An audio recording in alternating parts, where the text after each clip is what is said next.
I still remember the exact moment. The radio stopped sounding like a machine. Until then, everything about my first night shift had felt normal. Normal enough that I actually laughed at the stories the daytime crew had told me before they left. You'll hear strange things after midnight, one of them had said while stuffing his gloves into his truck. Another smiled without looking at me. Don't answer every voice you hear. I thought they were just trying to scare the new guy. I wish they had been. It was my first week as a communications tower technician. I had spent months training for the job, learning how to inspect antennas, check microwave links, replace damaged cables, and keep emergency communication systems running. The work paid well, but almost every site was in the middle of nowhere. Relay Station 42 was one of those places. It sat high in the mountains, nearly 2 hours from the nearest town. One narrow road twisted through thick pine trees before ending at a chain-link fence topped with rusting barbed wire. Behind it stood a steel communications tower, reaching into the black sky like a giant needle. It wasn't the tallest tower in the region, but it was the loneliest. The station itself was small, just one concrete equipment building, a backup generator, fuel tanks, and rows of humming cabinets filled with blinking lights. Everything depended on those cabinets. Police radios, fire dispatch, weather alerts, emergency communications. If this station failed, people miles away could lose contact when they needed it most. That thought stayed in my mind as I unlocked the gate. The mountain air was cold enough to sting my face. The only sounds were the wind moving through the trees and the steady red beacon blinking high above me. One flash. Darkness. Another flash. Darkness again. I signed into the maintenance log at exactly 8:03 p.m. My checklist was simple. Inspect the equipment room. Run diagnostics. Test battery voltage. Verify antenna signal strength. Complete a visual inspection of the tower. Nothing unusual. Inside the building, warm air pushed away the mountain chill. Rows of equipment hummed quietly. Green lights blinked in perfect rhythm. Cooling fans whispered behind metal panels. I had always liked rooms like this. Machines made sense. People lied. Machines usually didn't. I checked every cabinet one by one. Power levels looked good. Temperature stayed within limits. Backup batteries were fully charged. The microwave link showed a strong connection. Everything matched the reports from the previous shift. Around 10 o'clock, I stepped outside with a flashlight to inspect the base of the tower. The steel legs disappeared into the darkness above me. Even with my light, I couldn't see the top. It felt strange looking upward. Not because I was afraid of heights, because the darkness seemed deeper around the tower than anywhere else. I told myself it was only the blinking aircraft light playing tricks on my eyes. Nothing more. Back inside, I brewed coffee using the old machine sitting on a dusty table. Someone had taped a handwritten note beside it. Don't spill coffee on the radios. Underneath that, another message had been scratched into the wood. Static always starts after midnight. I smiled. Another prank. At least that's what I believed. By 11:30, boredom had settled in. I walked another inspection. Everything remained perfect. The generator purred quietly outside. The computers logged normal traffic. Occasionally, dispatch tested the emergency channels. Loud and clear, operators answered. Nothing unusual. Nothing at all. Then midnight arrived. I didn't notice the time because of a clock. I noticed because every sound inside the building seemed to change. The cooling fans suddenly felt louder. The fluorescent lights developed a faint buzz. Even the air inside the room felt heavier. My radio crackled. I looked down. Station 42, radio check. The voice belonged to Central Dispatch. I pressed the button. Station 42, reading you loud and clear. A second passed. Then another. Instead of hearing dispatch reply, only static came back. Long, soft, endless static. Then it stopped. I frowned. Probably atmospheric interference. Mountains could play strange games with radio waves. I made a note in the maintenance log. 12:02 a.m. Brief radio interference. No system alarms. Nothing serious. I kept working. 10 minutes later, it happened again. This time, the static sounded different. It wasn't random. It rose and fell in slow waves. Almost like breathing. I held the radio closer. The sound faded, then returned. Hidden beneath the noise, I thought I heard something. A voice, too quiet to understand. I turned the volume higher. The voice disappeared immediately. Only silence remained. I waited. Nothing. I laughed at myself. After hours alone in the mountains, your imagination starts looking for company. That's all it was. At least I hope so. I stepped outside to inspect the antenna feed lines. The wind had almost stopped. The trees stood perfectly still. It felt wrong. Mountains are never completely quiet. There should have been insects, birds, something. Instead, nothing. Just the blinking red light above me. Flash. Darkness. Flash. Darkness. As I circled the tower, my flashlight landed on something strange. Fresh boot prints. They crossed the gravel from the gate toward the tower.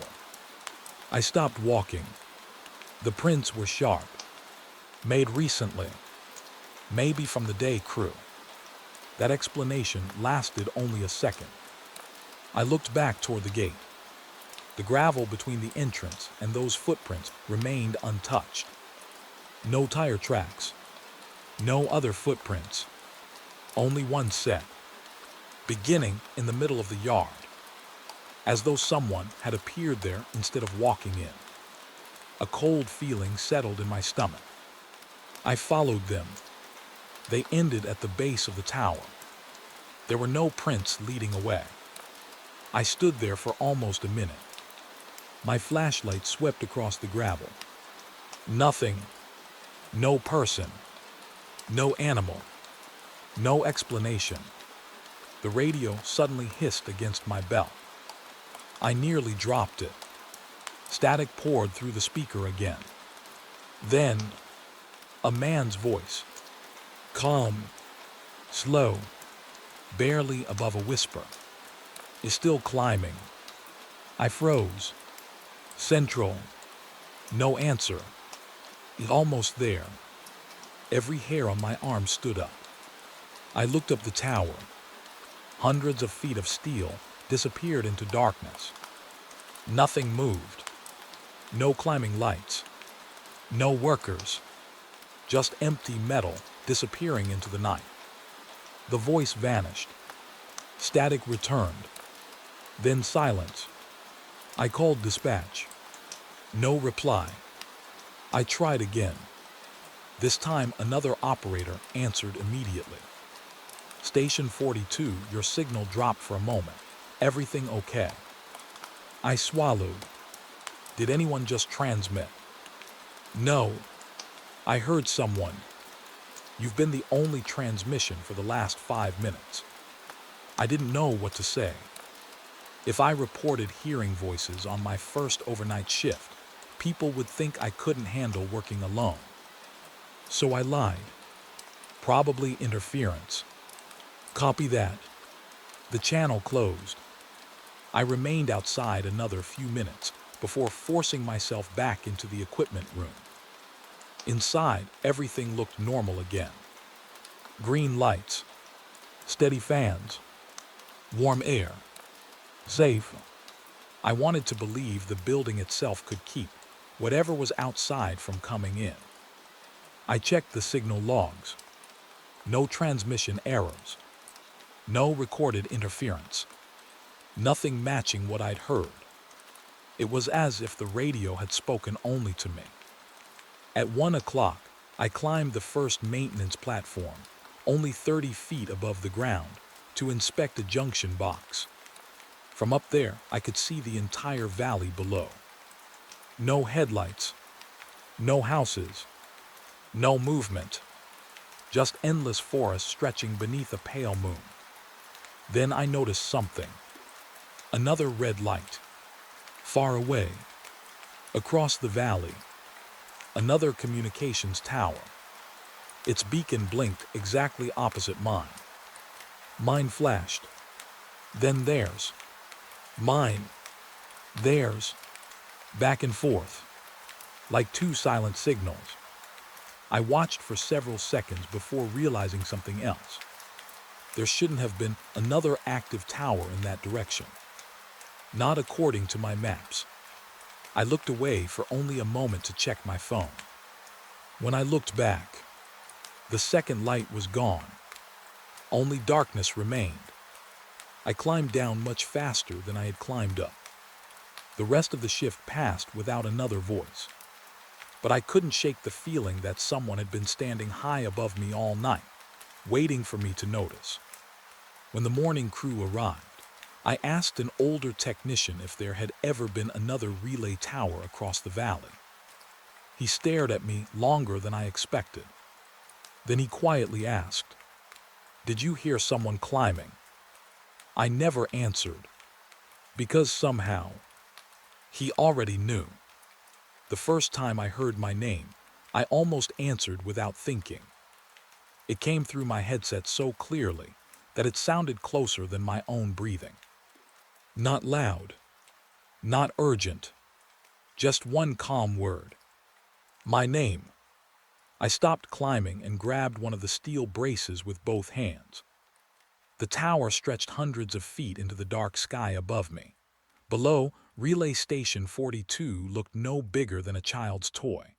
The equipment building glowed with a soft yellow light, surrounded by endless black forest. The wind had picked up since sunset. It pushed gently against my harness, making every cable hum with a low, steady vibration. I waited. Nothing. Only the wind. Only the quiet buzz of electronics inside my headset. I told myself it had been radio interference. Maybe dispatch had been trying to reach me. Maybe another technician's transmission had bounced off the mountains. That was the reasonable answer. But deep down, I already knew something wasn't right. The morning after my first shift, I had almost convinced myself the strange voice and the missing footprints were nothing more than exhaustion. Then, just before lunch, my supervisor walked into the break room holding a maintenance report. "Station 42 again," he said. I looked up. "Antenna alignment is drifting, probably storm damage." He tossed the clipboard onto the table. "You worked there last night. Go back tonight and finish the repair." I didn't argue. I couldn't. I was the new guy. By sunset, I was driving the same winding mountain road again. This time, the forest felt different. Yesterday, it had looked peaceful. Now every tree seemed taller. Every shadow seemed deeper. I caught myself checking the rearview mirror every few minutes, half expecting another vehicle to appear behind me. None ever did. When I unlocked the gate, I noticed something immediately. The fresh footprints I had found the night before were gone. Rain hadn't fallen. The wind hadn't been strong enough to erase them. It was as if they had never existed. I stood there for a moment, staring at the gravel. Then I shook my head and forced myself to focus on work. Inside the equipment room, diagnostics showed the problem almost immediately. One of the upper directional antennas had shifted slightly out of alignment. Not enough to cause a total outage, but enough to weaken the microwave link during bad weather.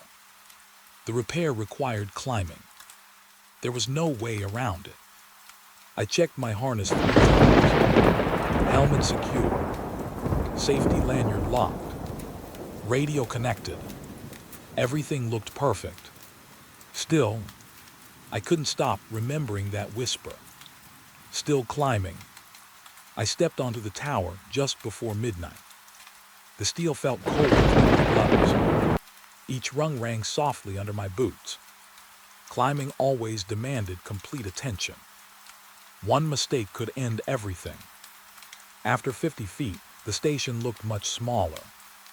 After 100 feet, the trees became a dark green carpet below me. At 150 feet, even the wind sounded different. It wasn't stronger. It was cleaner. Like every sound from the ground had disappeared. Only my breathing remained inside the headset. Slow, steady. The blinking aircraft beacon flashed above me every few seconds, painting the tower in deep red before disappearing again. Red, black, red, black. The rhythm almost became hypnotic. Then my radio clicked. Not static, just one clean click. I smiled with relief. Finally, dispatch. I pressed the talk button. Station 42, climbing for antenna inspection. Silence answered. I waited. Nothing. I clipped my lanyard higher and continued climbing. About 20 feet later, it happened. You're higher than yesterday. The voice was calm, almost friendly. I froze. The words had come directly through my headset. Not buried beneath static. Not broken. Perfectly clear. I looked down. The equipment building sat empty beneath me. No vehicles. No workers. The parking area was deserted. I pressed the transmit button. Who's there? No reply. Only the sound of wind brushing past the tower. I switched radio channels. Emergency frequency. Nothing. Maintenance channel. Nothing. Dispatch. Nothing. Every channel worked perfectly. No interference. No signal warnings. Just silence. I forced myself to keep climbing. There had to be an explanation. Someone nearby. Another maintenance crew. A prank. Anything. The damaged antenna sat near the 200-foot platform. As I reached it, I noticed something strange. One of the mounting bolts had been loosened. Not broken. Unscrewed. Almost completely. I stared at it. Storms don't unscrew bolts. People do. A cold feeling settled into my chest. Someone had been up here. Recently. The metal around the bolt still showed bright scratches where a wrench had turned it. I looked across the mountains. Nothing. Only endless darkness stretching toward the horizon. I tightened the bolt and began adjusting the antenna alignment. The signal meter on my handheld tester slowly climbed. 80%. 88. 94. Perfect. A small victory. I actually smiled. Then I heard breathing. Not mine. Someone else's. Slow. Patient. Close enough that it sounded like they were standing beside me on the narrow platform. I turned so quickly my safety cable snapped tight. No one. The platform barely had enough room for one person. Yet the breathing continued inside my headset. Slow in. Slow out. I pulled the headset away from one ear. The breathing stopped. I placed it back. It returned immediately. My hands began shaking. I checked the radio battery. Normal. Volume settings. Normal. Signal strength. Normal. Everything looked exactly as it should. Then the voice returned. You shouldn't look down. I did anyway. I wish I hadn't. Far below, the floodlights around the equipment building suddenly switched off. The entire station disappeared into darkness. Only the emergency exit light above the door remained glowing faintly green. My heart started pounding. Power failure. Generator problem. I reached for the radio. Before I could speak, the lights came back. Everything looked normal again. The buildings, the fence, the gravel road. Had they really gone out? Or had I imagined it? I wasn't sure anymore. I finished securing the antenna as quickly as I could. The signal test passed. Work complete. I should have climbed down immediately. Instead, something caught my eye. About 30 feet above me, another maintenance platform disappeared into darkness. There shouldn't have been anyone up there. Yet I could have sworn I saw movement. A shape crossing behind one of the support beams. Tall, human, gone before the next red beacon flash. I stared upward. Nothing. The wind gently rocked a loose cable. That was all. Probably. Then my headset whispered again. Come higher. I nearly lost my grip. The voice sounded exactly the same. Calm, patient, almost inviting, not threatening. That somehow made it worse. I backed toward the ladder. I'm done, I whispered to myself. Repairs finished. The headset clicked once. You missed something. I climbed down faster than any safety instructor would recommend. Not dangerously, just faster. Every few feet I looked upward. Every time the red beacon flashed, I expected to see someone looking over the edge. No one ever appeared. Halfway down, I finally reached dispatch. Station 42 to Central. A familiar operator answered immediately. Go ahead. Relief flooded through me. I've been trying to reach someone. We haven't received any calls from you for the last 40 minutes. I frowned. What? Your radio has been completely silent. I looked at my headset.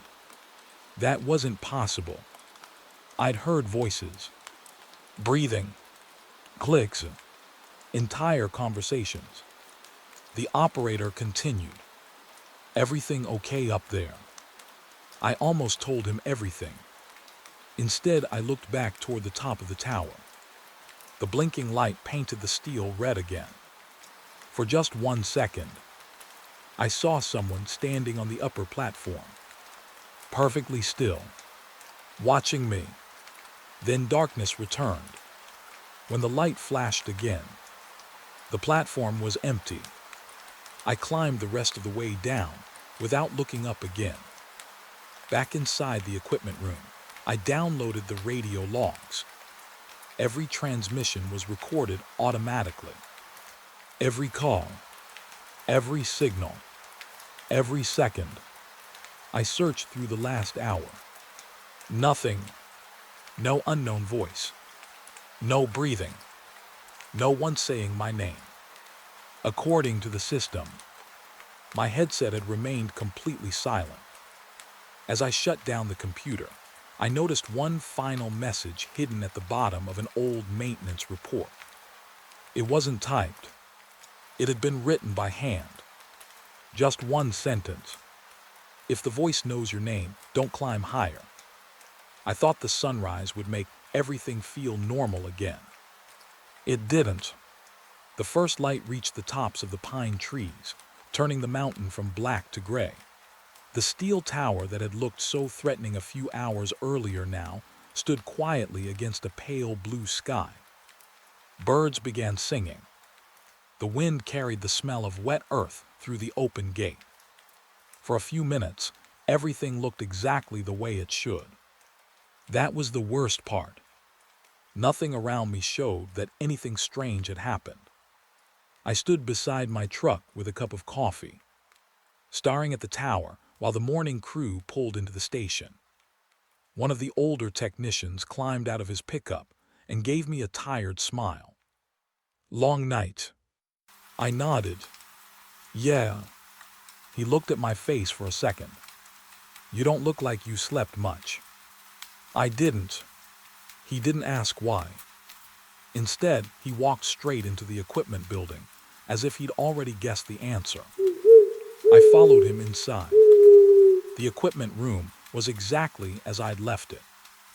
Every green light blinked steadily. The cooling fans hummed. The maintenance computer displayed a clean system report. No alarms. No failures. Nothing unusual. I opened the communication logs one more time. Every radio transmission from the night was listed in perfect order. Dispatch radio checks. Routine system tests. My own maintenance updates. That was all. There was no record of the calm voice calling my name. No heavy breathing. No whisper telling me to climb higher. According to the system, those sounds had never existed. I replayed the audio logs anyway. Again and again. Every recording ended with silence. The old technician watched me without saying anything. Finally, he asked, looking for something. I hesitated. Then I asked him a question instead. Has anyone ever reported hearing voices through the headsets? His expression changed. Not fear. Recognition. He looked toward the tower through the small window before answering. What exactly did you hear? I told him part of the truth. I said someone had called my name. I mentioned hearing breathing. I even admitted that the voice had spoken, while every radio log showed complete silence. I didn't tell him about the figure on the upper platform. Somehow that part felt too personal. He stayed quiet for several seconds. Then he reached beneath one of the desks and pulled out a dusty binder. Its cover read, Relay Station 42. Maintenance records. The pages inside were yellow with age. Some reports dated back more than 30 years. Most described ordinary repairs, battery replacements, storm damage, ice buildup, routine inspections. Then he opened one page and placed it in front of me. The report was dated 18 years earlier. A technician had written one short note by hand. Heard someone speaking through my headset while climbing. Dispatch confirmed no transmission. I felt my stomach tighten. The next report was from 6 years later. Another technician. Different handwriting. Same story. Unknown voice addressed me by name near the upper antenna platform. I looked at him. How many? He slowly turned more pages. Too many. Different names. Different years. The same impossible experience. Some reports ended with only one sentence. Don't answer. Never climb above the second platform after midnight. If you hear breathing, descend immediately. I looked back at him. Why are these reports hidden? They're unofficial. What does that mean? It means they were never sent to headquarters. I frowned. Why not? He sighed. Because nobody could explain them. The room became very quiet. Outside, the tower cast a long shadow across the gravel. He closed the binder. People who work these mountain stations spend a lot of time alone. You think we're imagining it. I didn't say that. His answer stayed with me all day. I drove home, slept for a few hours, and tried to forget everything. But sleep didn't help. Every time I closed my eyes, I saw the narrow maintenance platform 200 feet above the ground. I heard that calm voice. Come higher. By evening, curiosity had replaced fear. I couldn't stop thinking about the handwritten reports. If this had happened before, what had the other technicians done? I returned to the office the next afternoon. The older technician was gone. The binder wasn't under the desk anymore. I searched every cabinet. Nothing. When I asked another employee about it, he looked confused. What binder? The old maintenance reports. We keep everything digital. No, I said, the paper records. He shook his head. We've never had paper records here. I didn't argue. I knew what I had seen. Or at least I thought I did. That evening, I checked the company archive system. Thousands of maintenance reports filled the database. I searched Relay Station 42. Every record older than 15 years had been deleted. Not missing. Deleted. No explanation. A week passed before I returned to the mountain. I almost hoped the station would feel ordinary again. Instead, the silence greeted me before I even opened the gate. The same trees. The same tower. The same blinking red light. This time I wasn't scheduled to climb. My entire job could be done from inside the equipment room. I was relieved. For the first few hours, nothing unusual happened. Diagnostics completed normally. Power levels stayed perfect. Outside, the wind moved gently through the forest. Midnight came. I kept waiting. Nothing. 1 o'clock. Still nothing. I actually laughed. Maybe whatever had happened before really had been stress. Maybe the older reports were nothing more than lonely people convincing themselves they had heard impossible things. At exactly 1:37 a.m., the radio clicked. Just once. My smile disappeared. Static rolled softly through the speaker. Then dispatch called. Station 42, radio check. I answered immediately. Loud and clear. Copy. The transmission ended. Everything normal. I relaxed. Then another voice spoke before the channel closed. Not dispatch. The same calm voice. So you came back. The radio went silent. I stared at it for several seconds. Then I checked the signal monitor. No incoming transmission. No interference. Nothing. The equipment building suddenly felt much smaller. I stepped outside. Cold air hit my face. The tower stood above me, completely still. The aircraft beacon flashed. Red. Darkness. Red. Darkness. I refused to look higher than the first platform.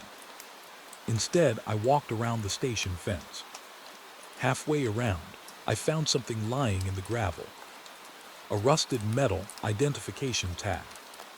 Old. Almost buried beneath loose stones. I picked it up.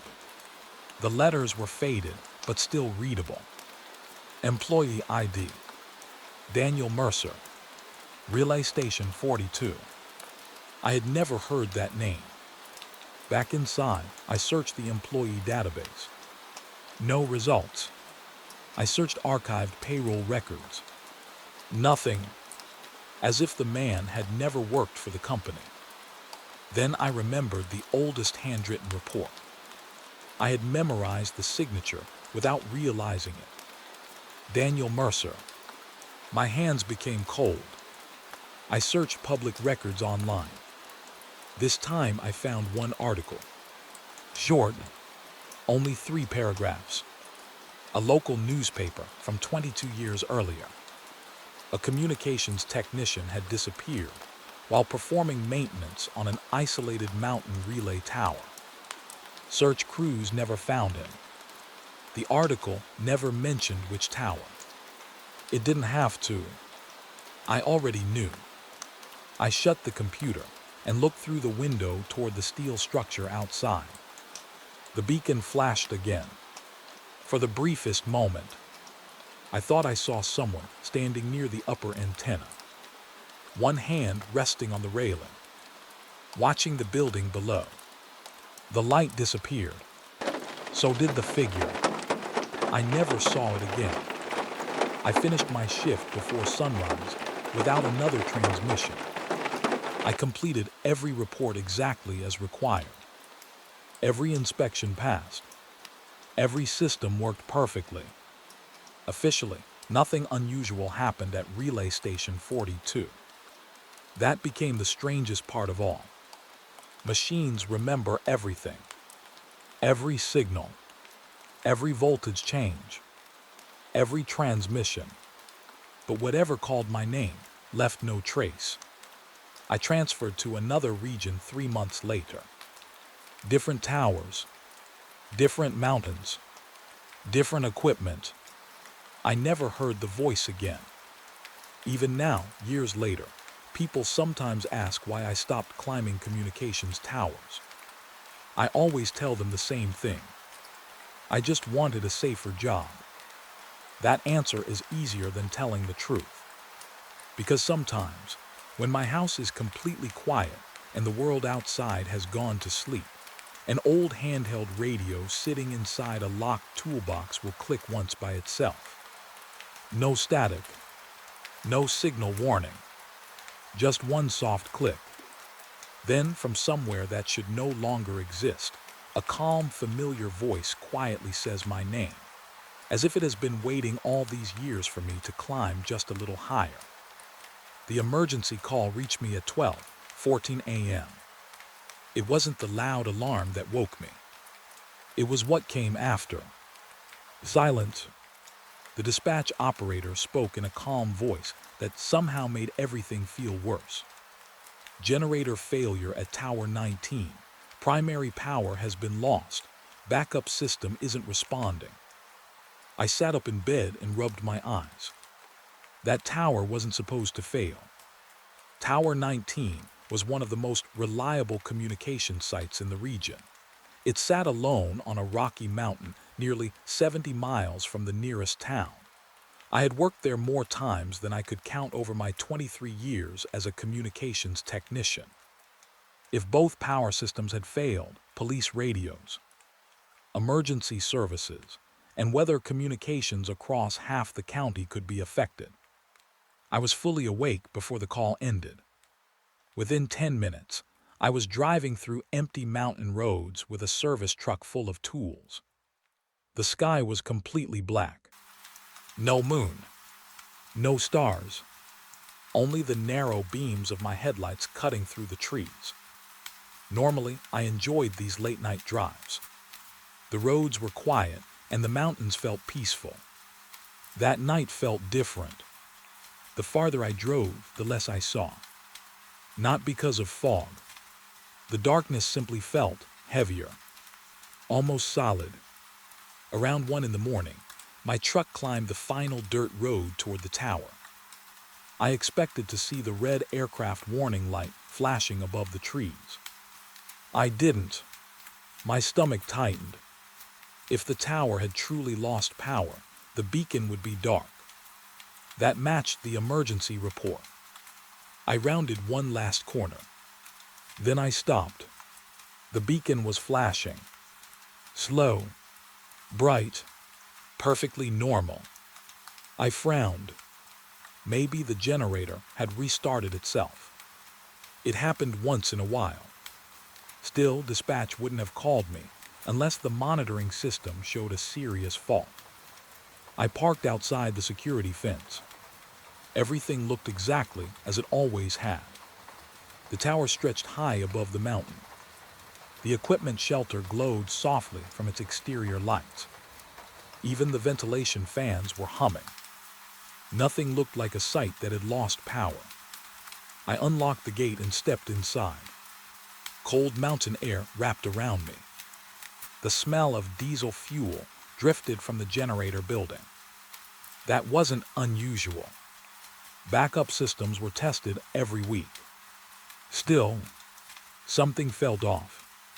Not dangerous, just wrong. The station was too quiet. Usually I could hear insects or the wind moving through the pine trees. Tonight there was almost nothing. Even my boots sounded louder than they should have on the gravel. Inside the equipment shelter, rows of communication cabinets blinked with steady green lights. Cooling fans hummed. Voltage monitors showed perfect readings. Battery systems were fully charged. Every screen displayed the same message. Normal operation. I checked the event log. No recent alarms. No generator fault. No power interruption. Nothing. I stared at the monitor for a long moment. Dispatch had reported a complete generator failure. The station itself insisted nothing had happened. One of them had to be wrong. I picked up my radio. Dispatch, this is Tower 19. The operator answered immediately. Go ahead. I'm on site. What do you see? I looked around the room. Everything. A pause. I'm sorry. The entire station is running normally. Another pause followed. Then the dispatcher spoke more quietly. That's impossible. I frowned. Our system still shows complete power loss. I looked at the glowing equipment in front of me.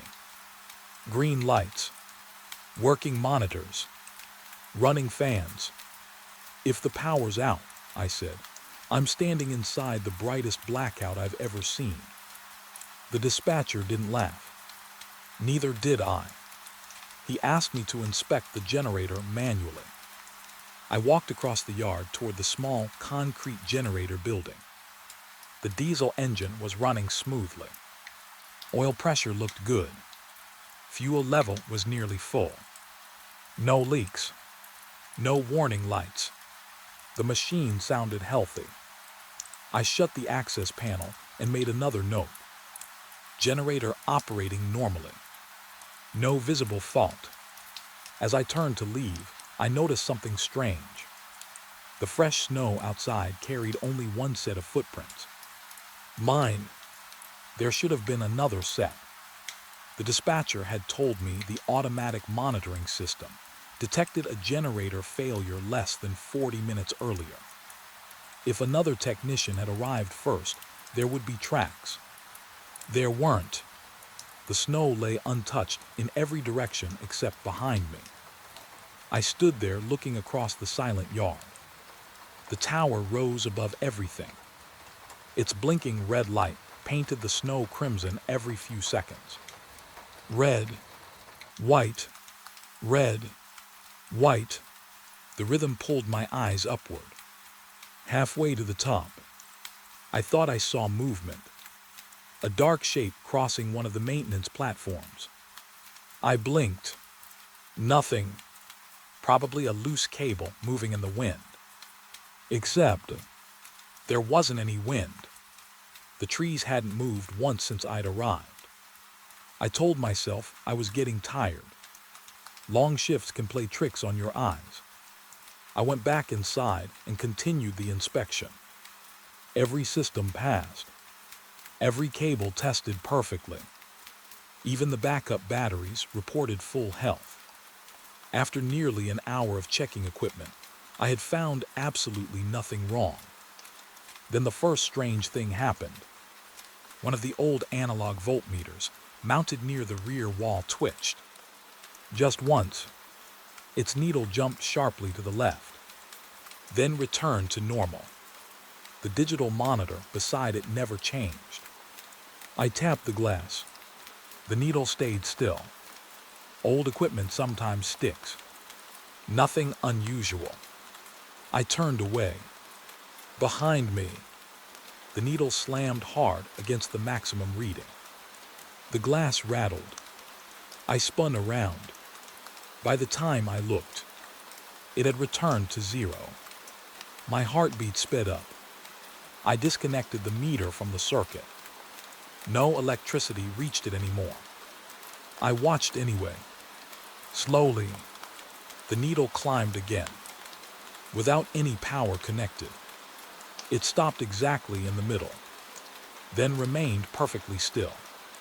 A chill spread across my back. That wasn't possible. I removed the meter completely and placed it on the workbench. Its needle immediately dropped back to zero. I laughed quietly, not because it was funny, because I couldn't think of anything else to do. Machines don't behave like that. At least, not any machine I'd ever repaired. My radio crackled. Tower 19. It wasn't dispatch. It sounded almost like dispatch. Same calm voice. Same tone. But different. You fixed it. I frowned. Who is this? Silence. Then the real dispatcher came through. Tower 19, status update. I answered carefully. Everything's still normal.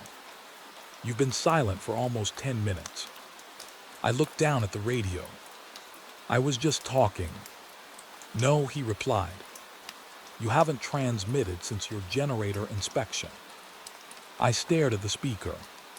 My hand suddenly felt cold. I hadn't imagined answering someone. I remembered pressing the transmit button. I remembered hearing the reply. So who had I been talking to? The dispatcher asked another question. Do you require assistance? I looked around the empty equipment room. Rows of machines blinked quietly. Nothing appeared dangerous. No, I finally answered. I'm finishing paperwork. He acknowledged and signed off. The room became silent again. I sat at the desk to complete the maintenance report. Date, time, inspection complete. Generator functioning normally. Cause of alarm. I stopped typing. I didn't know what to write. There had been an emergency call, but there had never been an emergency. The alarm existed. The failure didn't. As I searched through older maintenance records, one file caught my attention. Emergency generator alarm. Same tower. 7 years earlier. Same time. 12:14 a.m. I opened the report. The technician's conclusion filled only one sentence. Generator operating normally upon arrival. No fault found. Alarm source unknown. Another report. 3 years later. Exactly 12:14 a.m. Same result. No fault found. Another report. Again. Always the same time. Always the same tower. Always no explanation. I slowly looked toward the window. Outside, the blinking aircraft beacon washed red light across the snow. For just an instant, I thought I saw another set of footprints leading away from the generator building. I grabbed my flashlight and hurried outside. The snow was untouched. Only my own tracks remained. I stood there until dawn. The station never lost power. The generator never failed. Every diagnostic stayed perfect. At sunrise, I locked the gate and climbed into my truck. Dispatch closed the incident as a false alarm. Officially, nothing unusual had happened at Tower 19. But as I drove down the mountain, I checked the dashboard clock. It read 12:14. I blinked, looked again. The seconds were moving. The minutes weren't. For nearly a full minute, the clock refused to change. Then, without warning, it jumped forward to 6:03 a.m. Like the missing hours had finally remembered to exist. I never found the cause of that generator alarm. No one ever did. But years later, every time my phone rings after midnight, I still check the time before I answer. Because some nights, it still says 12:14. The first thing that made my hands shake wasn't a voice.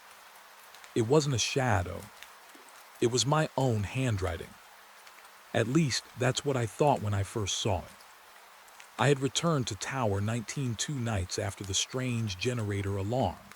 Dispatch called just after midnight again. This time, the alarm wasn't about power. It was a signal fluctuation. The microwave link was dropping for exactly 3 seconds every 15 minutes before returning to normal. No one could explain why. The monitoring software showed the interruptions clearly, but every remote diagnostic said the equipment was healthy. My supervisor didn't seem worried. "You were just there," he told me over the phone. "You'll probably find a loose connector." I wasn't so sure. As I drove toward the mountain, I kept thinking about that impossible night. The silent radio, the frozen clock, the footprints that vanished with the sunrise. I had spent 23 years fixing communication systems. Machines always left evidence. If something failed, there was a reason. That belief had carried me through every storm, every lightning strike, every frozen mountaintop. I still believed it. Or at least I wanted to. The road climbed through thick pine forest until the familiar red beacon appeared above the trees. The tower stood exactly where I expected. Blinking, watching, waiting. The gate creaked as I unlocked it. Cold air drifted across the gravel yard. The station looked ordinary. Too ordinary. Almost like it was pretending nothing had happened. Inside, the equipment shelter felt warm. Green lights blinked in steady pattern across the communication racks. The signal monitor displayed another 3-second interruption. Then everything returned to normal, exactly as dispatch had reported. I connected my test equipment and began checking every cable. Fiber connections looked clean. Power supplies were stable. Ground wires were secure. Nothing explained the signal loss. I followed the transmission path cabinet by cabinet until I reached the oldest equipment rack in the building. It had been disconnected years earlier, or at least it was supposed to have been. One small indicator light was glowing, a dull amber color. That shouldn't have been possible. The rack had no power cable attached. I crouched beside it. The light went out. I reached toward the panel. It came back on, slowly, like someone had noticed me. A strange feeling settled over me. Not fear, recognition, as though I had walked into a room where someone had been quietly waiting. I opened the cabinet. Dust covered everything inside. Old analog modules, faded labels, wires no longer connected to anything. One metal box caught my attention. Its surface was scratched from years of repairs. Someone had written on it with black marker, "Maintenance records." That surprised me. Most paper records had been removed decades ago when the company switched to digital archives. I lifted the small box onto the workbench. Inside were dozens of handwritten reports. The paper smelled old, dry, almost brittle. I opened the first notebook. The oldest report was dated April 3, 1997. The technician described replacing a damaged antenna cable after a spring storm. Nothing unusual.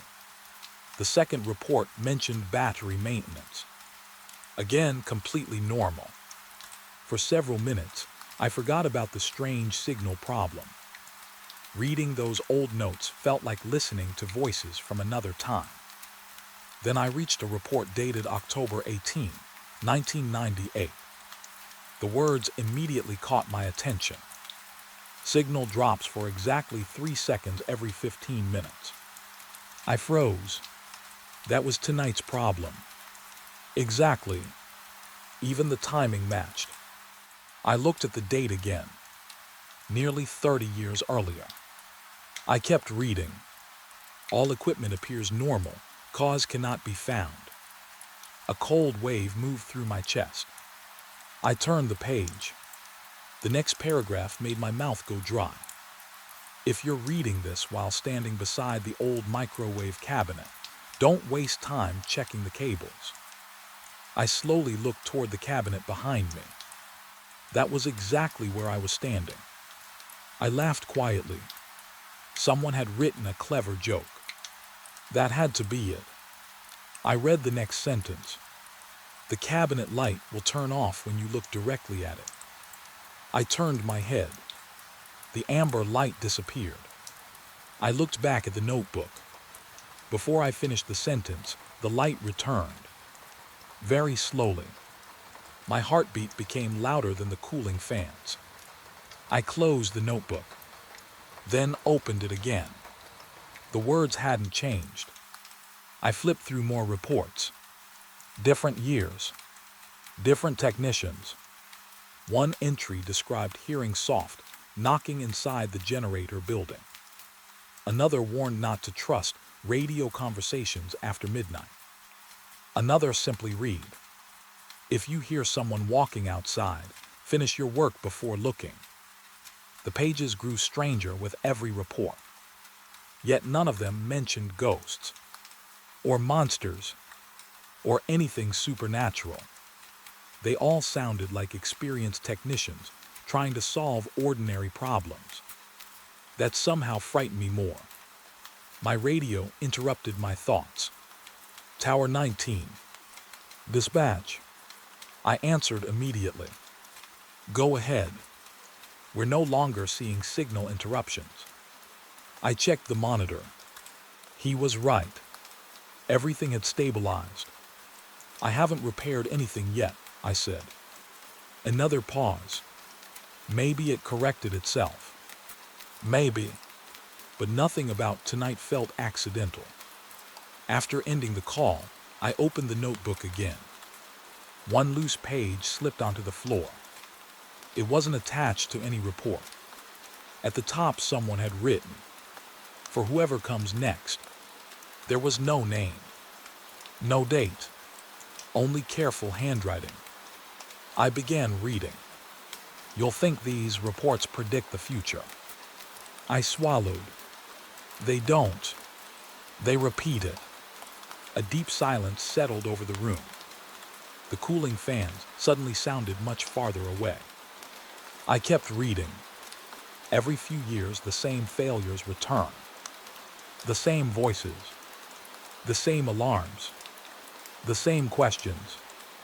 We repair the equipment, but nothing changes. My hands felt cold. The note continued. You'll eventually search the company archives.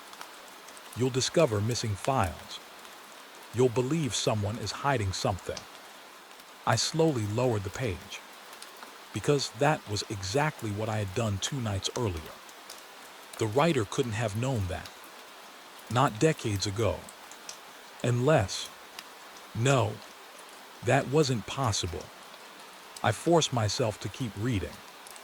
The most dangerous mistake isn't climbing the tower. It's believing you're the first person this happened to. I suddenly heard footsteps outside. Crunch, crunch, crunch. Slow footsteps across fresh gravel. I looked toward the window. Nothing. The yard was empty. The footsteps continued. They circled the building. Never rushing. Never stopping. Always just beyond the wall. I grabbed my flashlight and stepped outside. The mountain air felt colder than before. The gravel yard stretched empty beneath the blinking tower. No vehicles. No people. No animals. Only silence. Then I looked down. Fresh footprints. One set. They circled the building exactly once, then stopped beneath the window where I had been reading. They didn't continue toward the gate. They didn't lead to the tower. They simply ended, exactly like someone had vanished while standing still. A shiver ran through me. I backed into the equipment shelter and locked the door. The footsteps never returned. Inside, I searched the notebook for the loose page. It was gone. I emptied the entire box onto the workbench. Every report, every folder, every envelope. The page had disappeared. Only the older reports remained. I convinced myself I had misplaced it. That explanation lasted until I reached the final notebook. The last page was blank, except for one sentence written in fresh black ink. The handwriting matched the missing note. It hadn't faded with age. It looked as though it had been written only minutes earlier. It said, "You looked outside. Nothing else. No signature. No date. Just those 3 words." I stared at them for a long time. Because they were true. Exactly true. As dawn finally reached the mountain, I sealed the old reports back inside the metal box. I carried it to my truck. I wanted to take it with me. I wanted someone else to read it, to tell me I wasn't losing my mind. When I reached the office later that morning, I unlocked the toolbox where I had placed the box. It was empty. No reports. No notebooks. No metal container. Only my flashlight.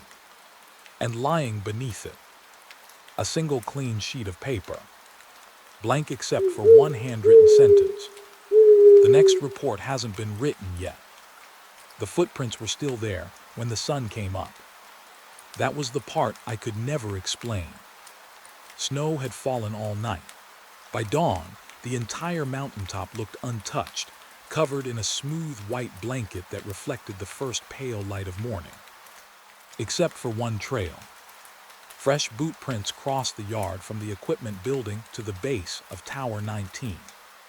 They were sharp, deep, made only a few hours earlier. I stood inside the station, staring through the window with my coffee growing cold in my hands. I had checked the security cameras 3 times before sunrise. No one had entered the site. The gate had never opened. The fence alarm had never sounded. Every employee had signed out before sunset. According to every record we had, I was the only person on that mountain. So who had left those tracks? I grabbed my jacket and stepped outside. The cold air hit my face like ice water. Each breath turned into a cloud. The silence felt heavy. Even the birds hadn't started singing yet. I walked toward the footprints slowly. They weren't mine. My boots had a square tread pattern. These prints were different. Older work boots. A narrow heel. A worn sole with a small crack near the toe. Someone had walked calmly across the snow. No running. No hesitation. Just steady steps toward the tower. I followed them. Every print sat exactly the same distance from the next, almost as if whoever made them had measured every step. The trail reached the base of the tower, then continued upward. I stopped. For a second, my brain refused to understand what I was seeing. The snow ended where the steel legs of the tower began. But the footprints didn't. Thin layers of frost covered the lowest maintenance ladder. On those frozen rungs were fresh boot marks, one after another. Someone had climbed. I looked up. The ladder disappeared into the gray morning sky. The higher platforms vanished into low clouds drifting across the mountain. A strange feeling settled over me. Not panic. Recognition. The same feeling I'd had while reading those impossible maintenance reports. As if I had arrived too late. Someone had already been here. I checked my watch. 6:18 a.m. The morning shift would arrive in less than an hour. Part of me wanted to wait. Instead, 23 years of habit took over. If someone had climbed the tower, I needed to know why. I clipped on my harness, checked my lanyard, tested the radio. Everything worked perfectly. The steel ladder felt colder than usual. Each rung carried a thin layer of frost. As I climbed, I kept comparing my boots to the frozen prints above me. They matched the mysterious trail exactly. Every mark remained fresh, as though they had been made only minutes earlier. At 50 feet, I stopped to catch my breath. The valley stretched beneath me, silent beneath the morning fog. No vehicles, no movement, nothing, only the station below. The footprints continued. Higher, at 100 feet, I noticed something odd. The frost around each print had begun melting. Not from sunlight. The morning remained freezing. Yet the boot marks looked warm. Tiny drops of water ran down the ladder beneath them. I touched one, still warm. I pulled my hand back immediately. That shouldn't have been possible. The air temperature was below freezing. Water should have turned to ice. Instead, it felt like someone had climbed only seconds before me. I looked upward. Nothing. Only steel disappearing into white clouds. My radio clicked. Tower 19. Dispatch. I answered. Go ahead. You've been on site all night. Yes. No one else arrived. No. Another pause. We're showing an active employee badge inside your station. My grip tightened around the ladder. What? The access system says one employee is still clocked in. I'm the only one here. The dispatcher hesitated. It isn't your badge.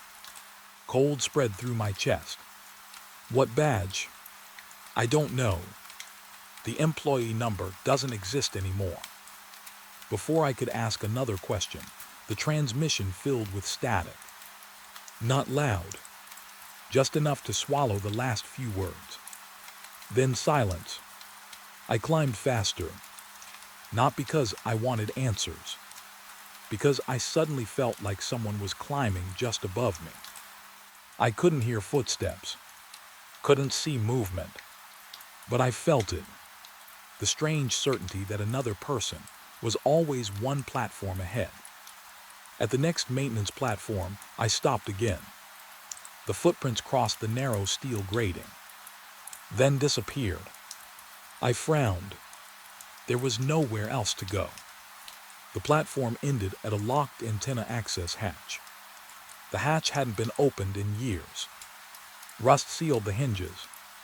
Dust covered the handle. Yet the footprint stopped directly in front of it. No return prints. No jump. No fall. Nothing. I searched every corner. No hidden ladder. No escape route. The trail simply ended. My heartbeat echoed inside my helmet. I took one slow step backward, then noticed something scratched into the railing. Not carved deeply, just enough to catch the morning light. Still clocked in. 4 words. Nothing else. No date. No initials. Just those words. I stared at them for several seconds. Then I remembered what dispatch had said. One employee badge still showed active. Still clocked in. A gust of wind swept across the platform. The clouds shifted briefly. For one clear moment, I could see the entire station below. A white service truck pulled through the gate. The morning crew had arrived. Relief washed over me. Finally, other people. I called down. No one looked up. I waved both arms. Nothing. It was as though they couldn't see me. My radio crackled again. This time it wasn't dispatch. It was my supervisor. His voice sounded tense. "Where are you?" I frowned. "On the tower." "No." His reply came immediately. "I mean, where are you really?" "What?" "We've been trying to reach you since midnight." I laughed nervously. "I've been here all night." Silence. Then he said something that made every muscle in my body lock. "You signed out yesterday afternoon." I couldn't breathe. "What are you talking about?" "You never came back." The wind howled around the tower. I looked toward the station. The workers below entered the equipment building. None of them looked toward me. None of them acknowledged I was standing nearly 200 feet above them. I shouted, "Nothing." My own voice seemed swallowed by the mountain. Then I noticed something even worse. The truck parked beside the building was my truck, exactly where I had left it. But another truck now sat beside it. Identical. Same company logo. Same scratches on the bumper. Same dent above the rear wheel. Two copies, parked side by side. My hands began shaking. The radio suddenly returned to normal. My supervisor's voice came through clearly. "Answer me." "I'm here." "No," he whispered. "You aren't." The transmission ended. I don't remember climbing down. Only fragments remain. Cold steel beneath my gloves. The smell of pine trees. My own breathing. When my boots finally touched the ground, the station looked completely normal again. Only one truck stood in the parking lot. Mine. The morning crew greeted me casually. No one mentioned seeing me on the tower. No one asked why I looked so pale. Inside the equipment room, I checked the employee access computer. Every worker had signed out the previous evening. Except one. Employee number 147. Status: still clocked in. No name. No department. No photograph. I clicked the record. The screen froze, then slowly displayed a hearing date. October 18, 1998. The exact same date from the impossible maintenance reports. Before I could read anything else, the entry vanished. The computer returned to its normal menu. Later that afternoon, I asked Human Resources about employee 147. The woman searched the database for several minutes. Finally, she looked up. "We've never had an employee with that number." I wanted to argue. Instead, I thanked her and walked away. That night before leaving the office, I checked the employee board near the exit. Every technician had signed out. Every name was marked safely off duty, except one blank line at the bottom. Beside it, someone had already stamped the time. Clocked in 12:14 a.m. No name. Just waiting for whoever was supposed to return to Tower 19. The call came just as the snow started covering my windshield. At first, I thought it was going to be another routine weather outage. Winter storms knocked out communication links every year. Ice built up on antennas. High winds pushed microwave dishes out of alignment. It was part of the job. But the dispatcher sounded different. She wasn't rushed. She wasn't scared. She sounded confused. "We've lost the north microwave relay." I slowed my truck as snow drifted across the road. "Lightning." "No." "Power failure." "No." I frowned. "What happened?" There was a long pause. "We don't know." Those three words stayed with me long after the call ended. I had worked as a communications technician for almost 19 years. Most problems announced themselves. A failed battery left alarms. A damaged antenna showed weak signal levels. Broken generators left stations without power. Machines always gave clues. This time, the machines had simply gone silent. The relay station sat high in the mountains, nearly 80 miles from the nearest town. It handled emergency radio traffic between several counties. If it stayed offline for too long, police, firefighters, and ambulance crews would lose one of their most important communication paths. That was reason enough to go, even in a blizzard. By the time I reached the mountain highway, the storm had become something else entirely. Snow fell sideways. The headlights reflected thousands of white flakes, making it feel as if I were driving through an endless tunnel. The road disappeared every few seconds beneath fresh snow. Trees leaned under the weight of ice. The world beyond my windshield no longer looked real. It looked erased. The truck's tires slipped once around a sharp bend. My heart jumped into my throat. I eased off the accelerator and kept both hands tight on the steering wheel. No sudden movements. No mistakes. Out here, one bad decision could leave you stranded until morning. The dispatcher called again. "How far out are you?" "About 20 minutes. We still have no contact with the station. No backup signals. Nothing." The radio crackled. Not from interference. From silence. It felt as though the mountain itself was swallowing every transmission. Then the line cleared. "I'll call when I arrive," I said. She answered immediately. "If you can." The connection ended. I glanced at the signal meter on the dashboard radio. Full strength. Yet the conversation had sounded distant, as if we were speaking from opposite ends of a very long hallway. The final stretch of road climbed sharply toward the relay station. Usually, I could see the aircraft warning light blinking through the trees from nearly a mile away. Tonight, nothing, only darkness. I rounded another curve. Still nothing. The beacon should have been visible, even through heavy snow. I felt my stomach tighten.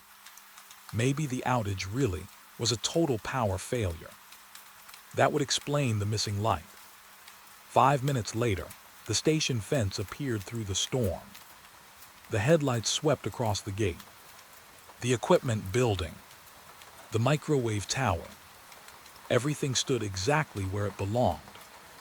And the aircraft beacon was flashing normally. Red, white snow, darkness, red again. I stopped the truck.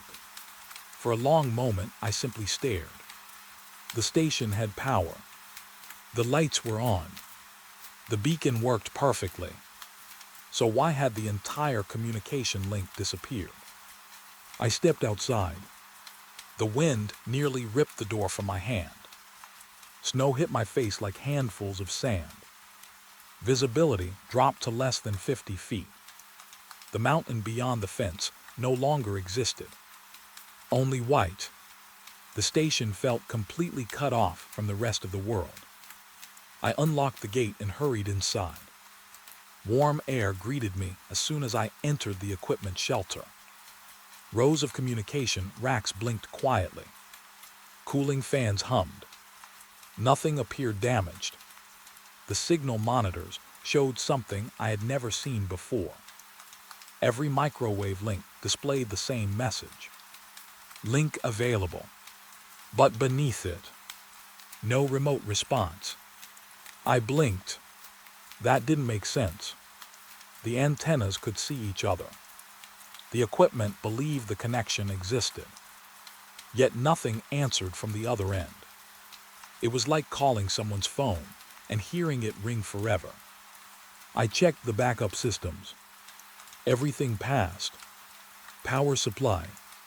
Normal. Battery bank. Normal. Signal strength. Perfect. Nothing explained the outage. Outside, the storm grew louder. Wind shook the walls. Snow rattled against the windows. For a brief moment, the lights flickered, then stabilized. I looked toward the generator panel. No alarms. The station never switched to backup power. Whatever caused the flicker hadn't come from inside. My radio clicked. Relay 7. Dispatch. I've arrived. No answer. Only static. I tried again. Dispatch, do you copy? Nothing. The signal meter still showed full strength. Yet every frequency had gone silent. Even the weather channel. I switched through every emergency band. Nothing. No voices. No static. No background noise. Complete silence. It felt unnatural.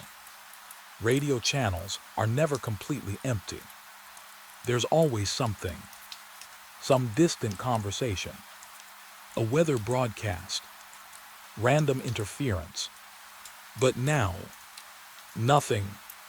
As if every transmitter in the world had stopped speaking at once.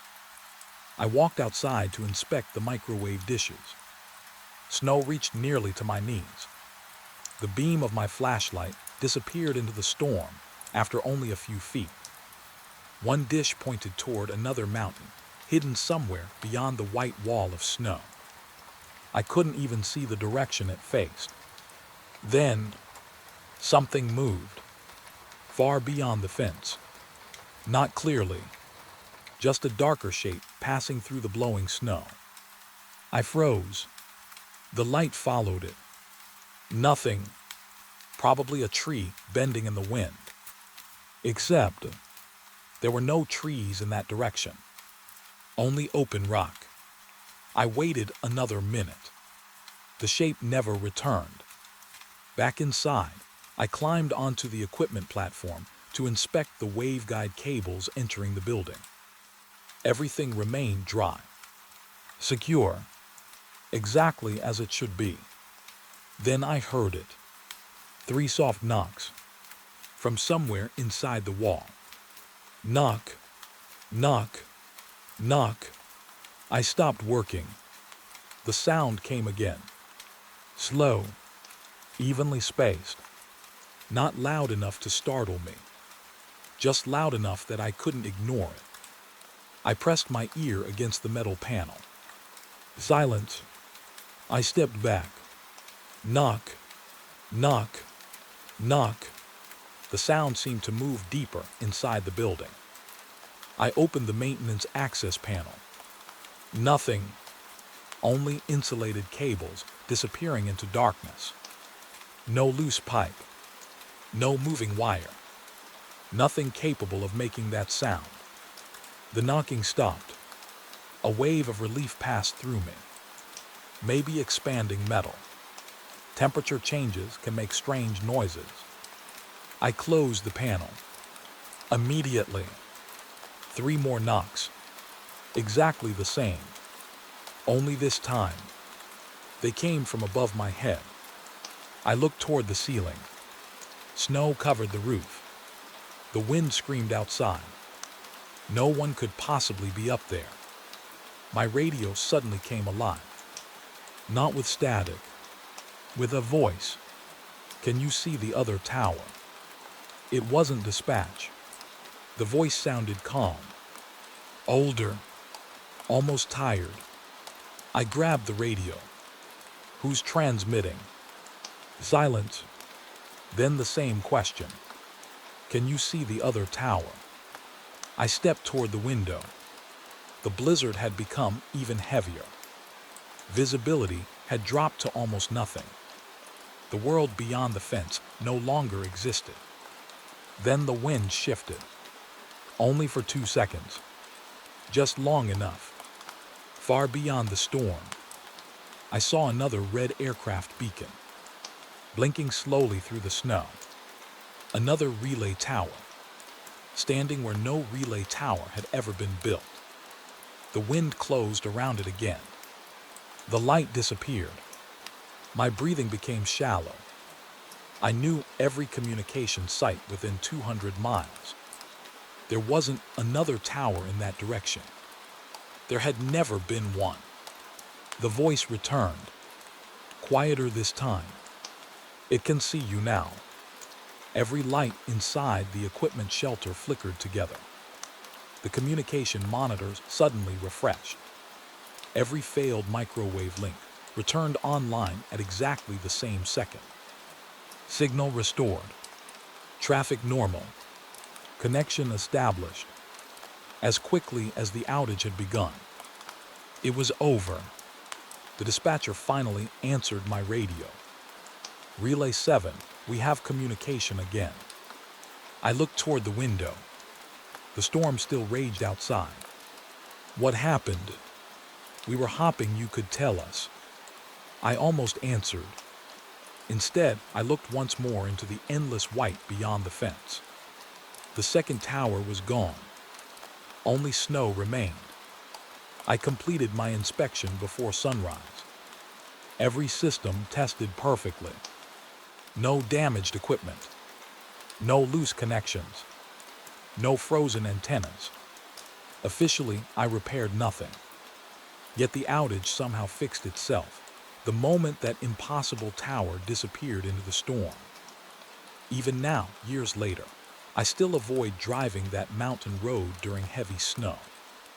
Because sometimes, when the weather closes in and the world turns completely white, I catch myself searching through the blizzard, waiting to see that second red beacon flash just one more time. The first voice sounded too old to be alive. Not weak, not broken, just old. Like it had been trapped inside the radio for decades, waiting for someone to turn the volume high enough to hear it. I was still at Relay 7. The blizzard had finally eased, but the mountain remained buried beneath fresh snow. Dispatch wanted me to stay another night to monitor the microwave link after the unexplained outage. I didn't like the idea. Nothing about that station felt normal anymore. The second tower I had seen through the storm was gone. The communication link had somehow repaired itself without a single adjustment. Every diagnostic showed perfect health. Officially, my job was finished. Still, I stayed. Sometimes the hardest problems only appeared after you thought they were gone. By sunset, the sky had cleared. Stars covered the mountains. The temperature dropped well below freezing. The relay station sat alone on the ridge, surrounded by endless darkness. Inside, the equipment room felt almost comforting. Rows of modern digital radios blinked with quiet confidence. Fiber converters flashed green. Network monitors displayed stable traffic flowing through every channel. Everything looked exactly as a healthy communication site should. I brewed coffee and settled into the chair beside the monitoring console. For the first few hours, nothing happened. Routine emergency traffic passed through the system. Weather updates, police dispatch, fire department radio checks. Everything sounded clear. At exactly 12:03 a.m., every speaker in the room clicked once. Not loudly, just enough to pull my attention away from the monitors. The digital signal analyzer froze. Every green activity light stopped blinking at the same moment. Then, a man's voice filled the room. Engine 12 responding to Highway 37. The words were perfectly clear. No static. No distortion. I frowned. That wasn't one of our active departments. I reached for the keyboard and checked the source channel. Nothing. The software showed no incoming transmission. Yet the voice continued. We've got heavy smoke. A burst of static interrupted the sentence. Then silence. A second later, every monitor resumed normal operation. The activity lights blinked again. Traffic continued flowing as though nothing had happened. I replayed the recording buffer. Empty. No voice. No interruption. Nothing. The transmission had reached my ears, but never entered the recording system. I sat back slowly. That shouldn't have been possible. Modern digital radios don't simply invent conversations. I told myself it had to be interference from an old analog transmitter somewhere in the mountains. Rare, but possible. The explanation sounded reasonable enough that I almost believed it. Then it happened again. This time, the voice belonged to a woman. Calm, professional. Ambulance 3, patient not breathing. My hands froze above the keyboard. The dispatch style sounded different. Older. The language wasn't used anymore. Neither were the radio call signs. The transmission crackled with the soft hiss of analog equipment. Not digital. Not modern. Ancient. I checked every frequency. Nothing. Signal analyzer. Nothing. Spectrum monitor. Nothing.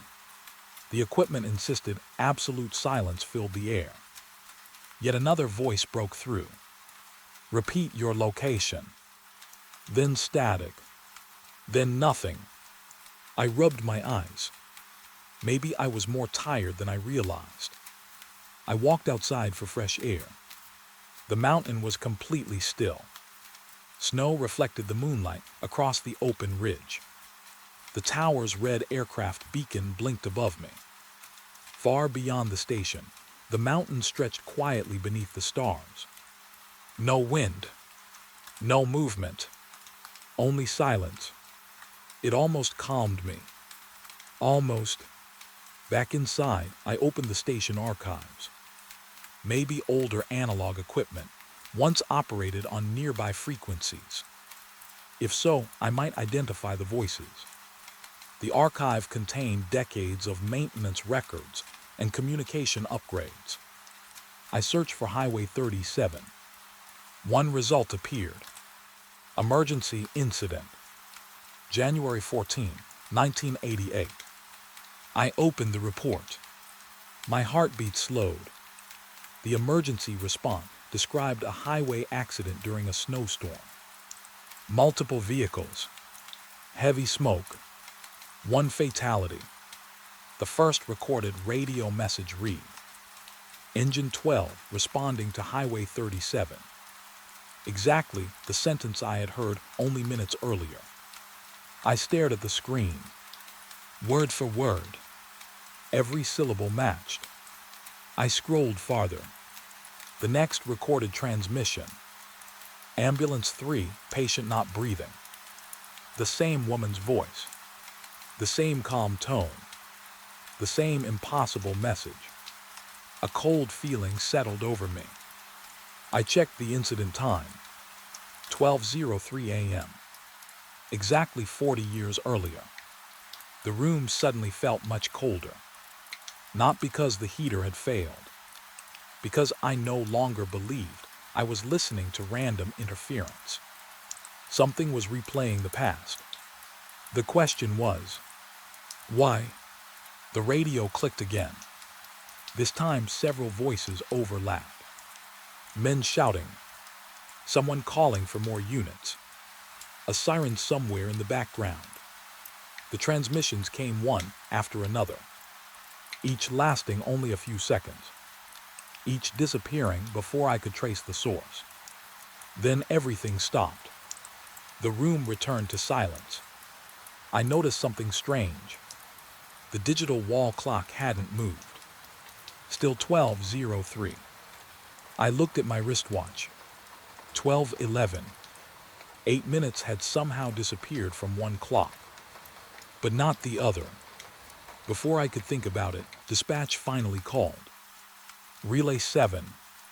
Relief washed over me. A real voice. A real person. This is Relay 7. Everything okay? I've been hearing strange traffic. What kind? old analog transmissions. The dispatcher hesitated. "We haven't received anything unusual. They're coming through every speaker. We're monitoring your station remotely." Another pause. "We don't hear anything." I looked around the room. Every speaker sat quietly. Every monitor blinked normally. For one brief moment, I wondered if I really was imagining everything. Then every speaker activated together. Not just one. All of them. The room filled with overlapping emergency calls. Dozens of voices. Different years. Different people. Some crying. Some shouting. Some strangely calm. One dispatcher repeated coordinates. Another requested helicopters. Someone else whispered that the bridge had collapsed. The transmissions layered together until I couldn't separate one from another. I covered my ears. It didn't help. The voices weren't loud. They were everywhere. As suddenly as they had begun, they stopped. The dispatcher returned. "Relay 7. I'm here. You've been silent for almost 5 minutes." I looked toward the clock. It now read 12:08. My wristwatch still showed 12:16. Time no longer agreed with itself. I didn't tell dispatch. Some things become harder to explain the moment you say them aloud. Instead, I searched deeper into the archive. Every strange transmission matched an old emergency report. Different years, different storms, different disasters, all recorded from the same mountain region. The oldest file dated back to 1972. There were dozens, every one connected to the same microwave relay route, every one occurring shortly after midnight. I noticed another detail. Each report listed one technician on duty. Different names, different decades. Every report ended with the same handwritten note. Transmission source not located. Around 2 in the morning, I walked outside again. The stars had disappeared behind thin clouds. Snow covered the station in pale silver light. Then, very faintly, I heard voices. Not through the radio. Across the mountain. Carried on the freezing air. They sounded impossibly distant, as though hundreds of emergency workers were speaking somewhere beyond the next ridge. I followed the sound to the fence. Nothing, only darkness. The voices continued anyway. I couldn't understand the words anymore. Just fragments, calls for help, numbers, static. Then one sentence became perfectly clear. "We never left." The mountain fell silent. I slowly backed toward the equipment shelter. Inside, every communication monitor refreshed at once. A new status message appeared across every screen. Not an error, not a system warning, just 4 simple words. Active signals DATSETD. The software immediately returned to normal. I checked the event log. No record existed. At sunrise, I submitted my maintenance report. I wrote exactly what the equipment showed. All systems operational. No hardware faults. Signal path stable. Officially, nothing unusual had happened during the night. I left out the voices, the old emergency calls, the impossible timestamps, because I already knew what the company would say. Interference, fatigue, stress. They always had an explanation, even if it explained nothing. Years later, I found a retired dispatcher who had worked those mountains in the 1980s. Without telling him my story, I asked if he remembered the Highway 37 accident. His face slowly lost its color. He looked at me for a long time before speaking. Then he quietly asked a question I have never been able to answer. When you heard them, he swallowed. Did they sound like they were asking for help? Or did they sound like they were trying to warn you not to answer? I knew the signal shouldn't have existed. That was the part that stayed with me long after everything else faded. The voices, the impossible maintenance records, the second relay tower hidden inside the blizzard. Those things frightened me, but they all ended. The signal never did. By the beginning of my third night on the mountain, every system was finally back to normal. At least that was what the computers insisted. Every microwave link showed perfect strength. Every backup battery tested within range. The generators ran smoothly. The network carried thousands of digital messages every minute without losing a single packet. Dispatch sounded relieved. You fixed it. I almost laughed. I didn't fix anything, but everything's online. That's true. So what changed? I looked around the equipment room. Rows of blinking lights reflected against the windows. I wish I knew. After the call ended, I completed one final inspection. Company policy required a full verification before closing an outage report. Normally, it took about 30 minutes. That night, I checked every cable twice. Every connector, every grounding strap, every antenna alignment. I found nothing unusual. The station looked healthier than it had in years. Around 11:30, I packed my tools. My truck was already warming outside. One more report. One more lockup. Then I could finally leave the mountain behind. I opened the event logs one last time. Everything looked clean. No alarms. No failures. No interruptions. Then a new notification appeared. Unknown carrier DETSCTD. I frowned. The signal analyzer automatically began scanning nearby frequencies. Within seconds, a thin yellow line appeared across the spectrum display. Very weak, almost hidden beneath normal background noise. It wasn't part of our licensed frequencies. It shouldn't have been there. I zoomed in. The software couldn't identify it. No digital signature. No station ID. No modulation profile. Just a steady transmission. Continuous. Unchanging. I connected a monitoring receiver. Nothing.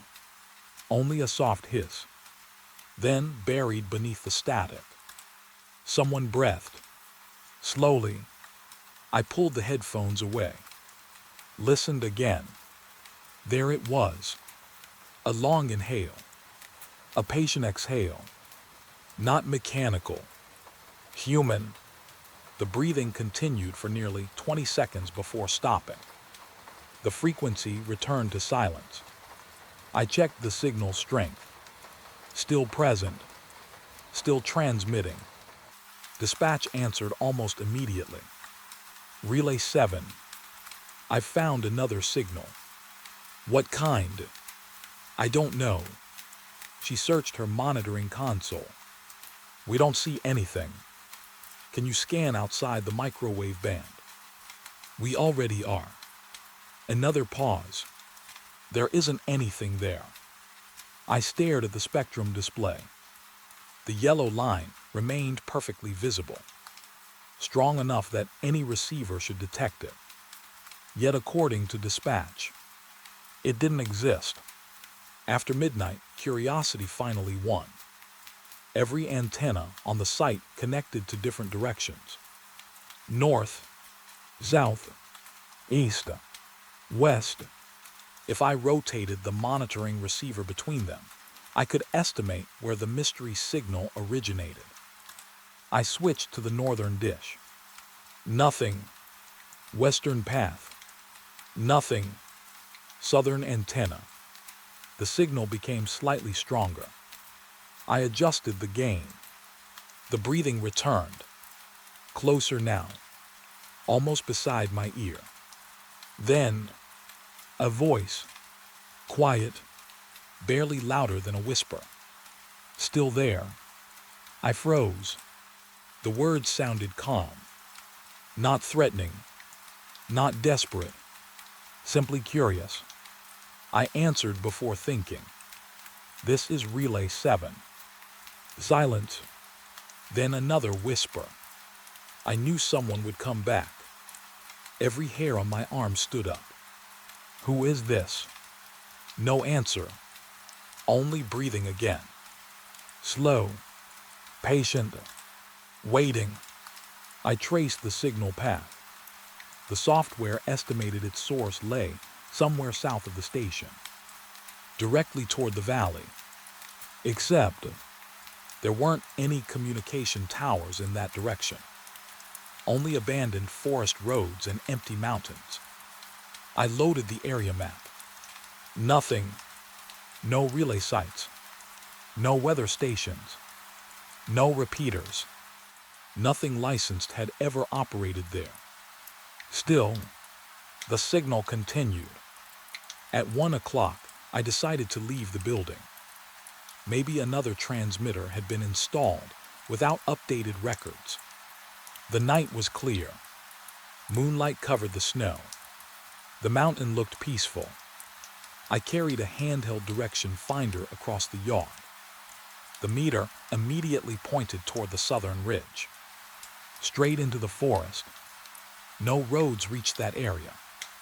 Only an old maintenance trail, abandoned decades earlier. I hesitated, then started walking.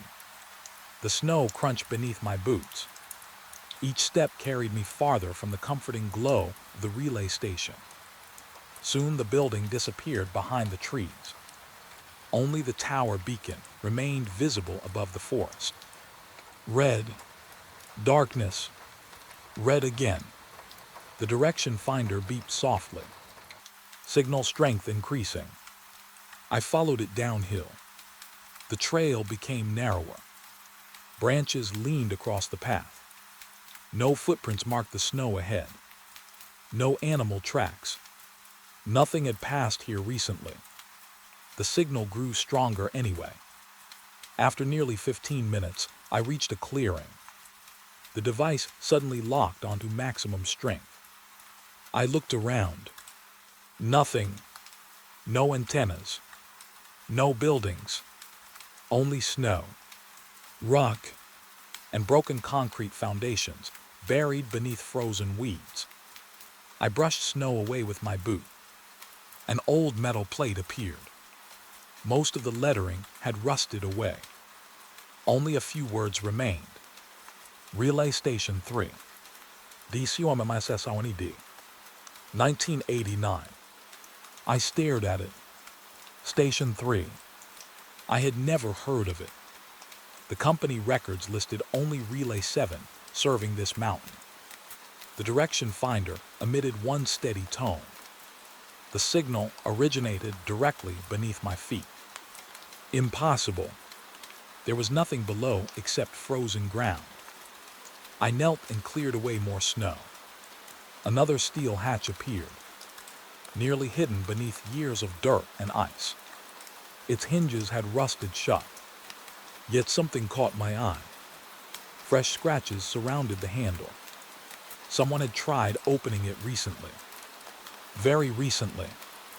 The headphones crackled. The whisper returned. You found us. I stumbled backward. My flashlight shook. Who's there? The breathing stopped. For several long seconds. Nothing. Then I heard it. Not through the headphones. From beneath the hatch. 3 slow knocks. Knock. Knock. Knock. Exactly the same pattern I had heard inside Relay 7's walls 2 nights earlier. I backed away. The direction finder suddenly lost the signal. Complete silence. My flashlight flickered once. twice, then steadied again. The clearing looked empty, cold, abandoned. I returned to the station before dawn without opening the hatch. Something deep inside me knew I shouldn't. Some doors stay closed for reasons no maintenance manual can explain. Back inside, every monitoring screen displayed normal operation. The unknown carrier had vanished. No trace remained. At sunrise, my replacement arrived. I mentioned the abandoned foundation. He looked confused. There isn't an old relay station south of here. There is now. He smiled politely. No. He opened a storage map hanging on the wall. The southern ridge had always been protected forest. Nothing had ever been built there. I didn't argue. Instead, I drove back to headquarters. 2 weeks later, curiosity got the better of me. I searched the company archives. Hidden inside paper records too old to be digitized, I finally found one photograph. Black and white, dated 1988. A relay station stood on the southern ridge. Relay Station 3. Exactly where I had found the hatch. Stamped across the file in red ink were 2 words. Erased from service. No explanation. No incident report. No demolition records. Just those 3 words. The next page had been removed. I never returned to that mountain. Another technician took over my route. A month later, I quietly asked how things were going. He shrugged. Easy sight. No problems. None. Then he laughed. There is one weird thing. My stomach tightened. What? Every night around midnight, one unused frequency lights up for exactly 60 seconds. I force myself to stay calm. What does it broadcast? He frowned. I can't ever understand the words.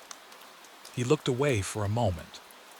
Actually, they sound less like words, more like someone talking to another person. He smiled. Probably old interference. I smiled back, but I knew better. Because every year, on the anniversary of that first winter storm, I still bring out my old handheld receiver. I don't tune to any official frequency. I don't search. I already know exactly where to listen. And every single time, just before midnight, the static fades. Someone takes one slow breath. Then a familiar voice quietly asks, "Are you still there?" I almost turned the truck around when I saw the tower.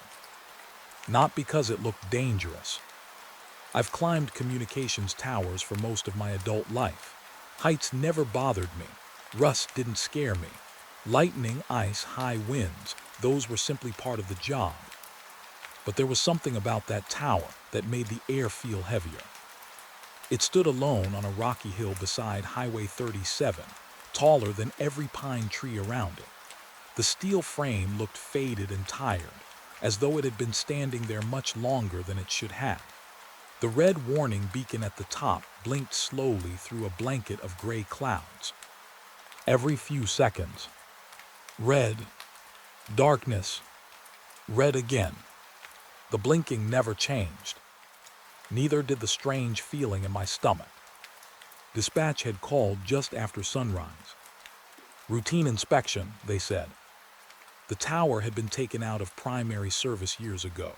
It now handled only backup emergency traffic. My job was simple.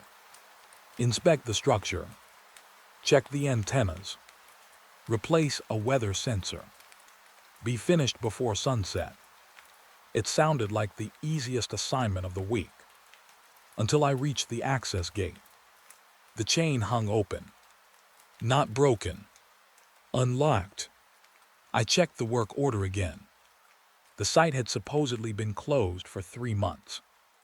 No crews. No visitors. No scheduled maintenance except mine. Someone should have locked the gate. I stepped out of the truck and looked around. The forest was quiet. Too quiet. Usually, places like this were full of birds. Wind moving through branches. Small animals crashing through leaves. Here, nothing.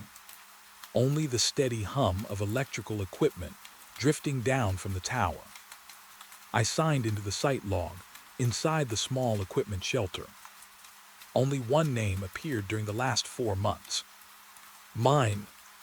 The pages before that were blank. Someone had removed several sheets from the logbook. The torn edges still remained. I frowned but kept working. Old stations often had missing paperwork. Nothing unusual. I unlocked the equipment room. Warm air rolled out. Battery chargers hummed quietly. Cooling fans spun beneath metal cabinets. Every indicator light glowed green. The station looked healthy. Cleaner than I expected. Almost maintained. I checked the inspection records. The last official visit had happened 6 years earlier. Yet someone had recently wiped dust from the equipment racks. Fresh footprints marked the concrete floor. Not many, just enough to notice. My radio crackled. Tower 9 radio check. Reading you loud and clear. Dispatch sounded normal. Comforting. Anything unusual? I looked around once more. No. The word came out too quickly. I wasn't ready to explain footprints I couldn't understand. After gathering my climbing gear, I stepped back outside. The wind had picked up. Clouds moved low across the hill. The upper half of the tower disappeared inside pale gray mist. I performed my usual safety checks. Harness secure. Helmet fastened. Lanyards locked. Everything exactly as training demanded. The first 100 feet felt ordinary. Steel beneath my gloves. Cold wind against my face. The familiar rhythm of climbing settled my nerves. At the first maintenance platform, I stopped to inspect an antenna bracket.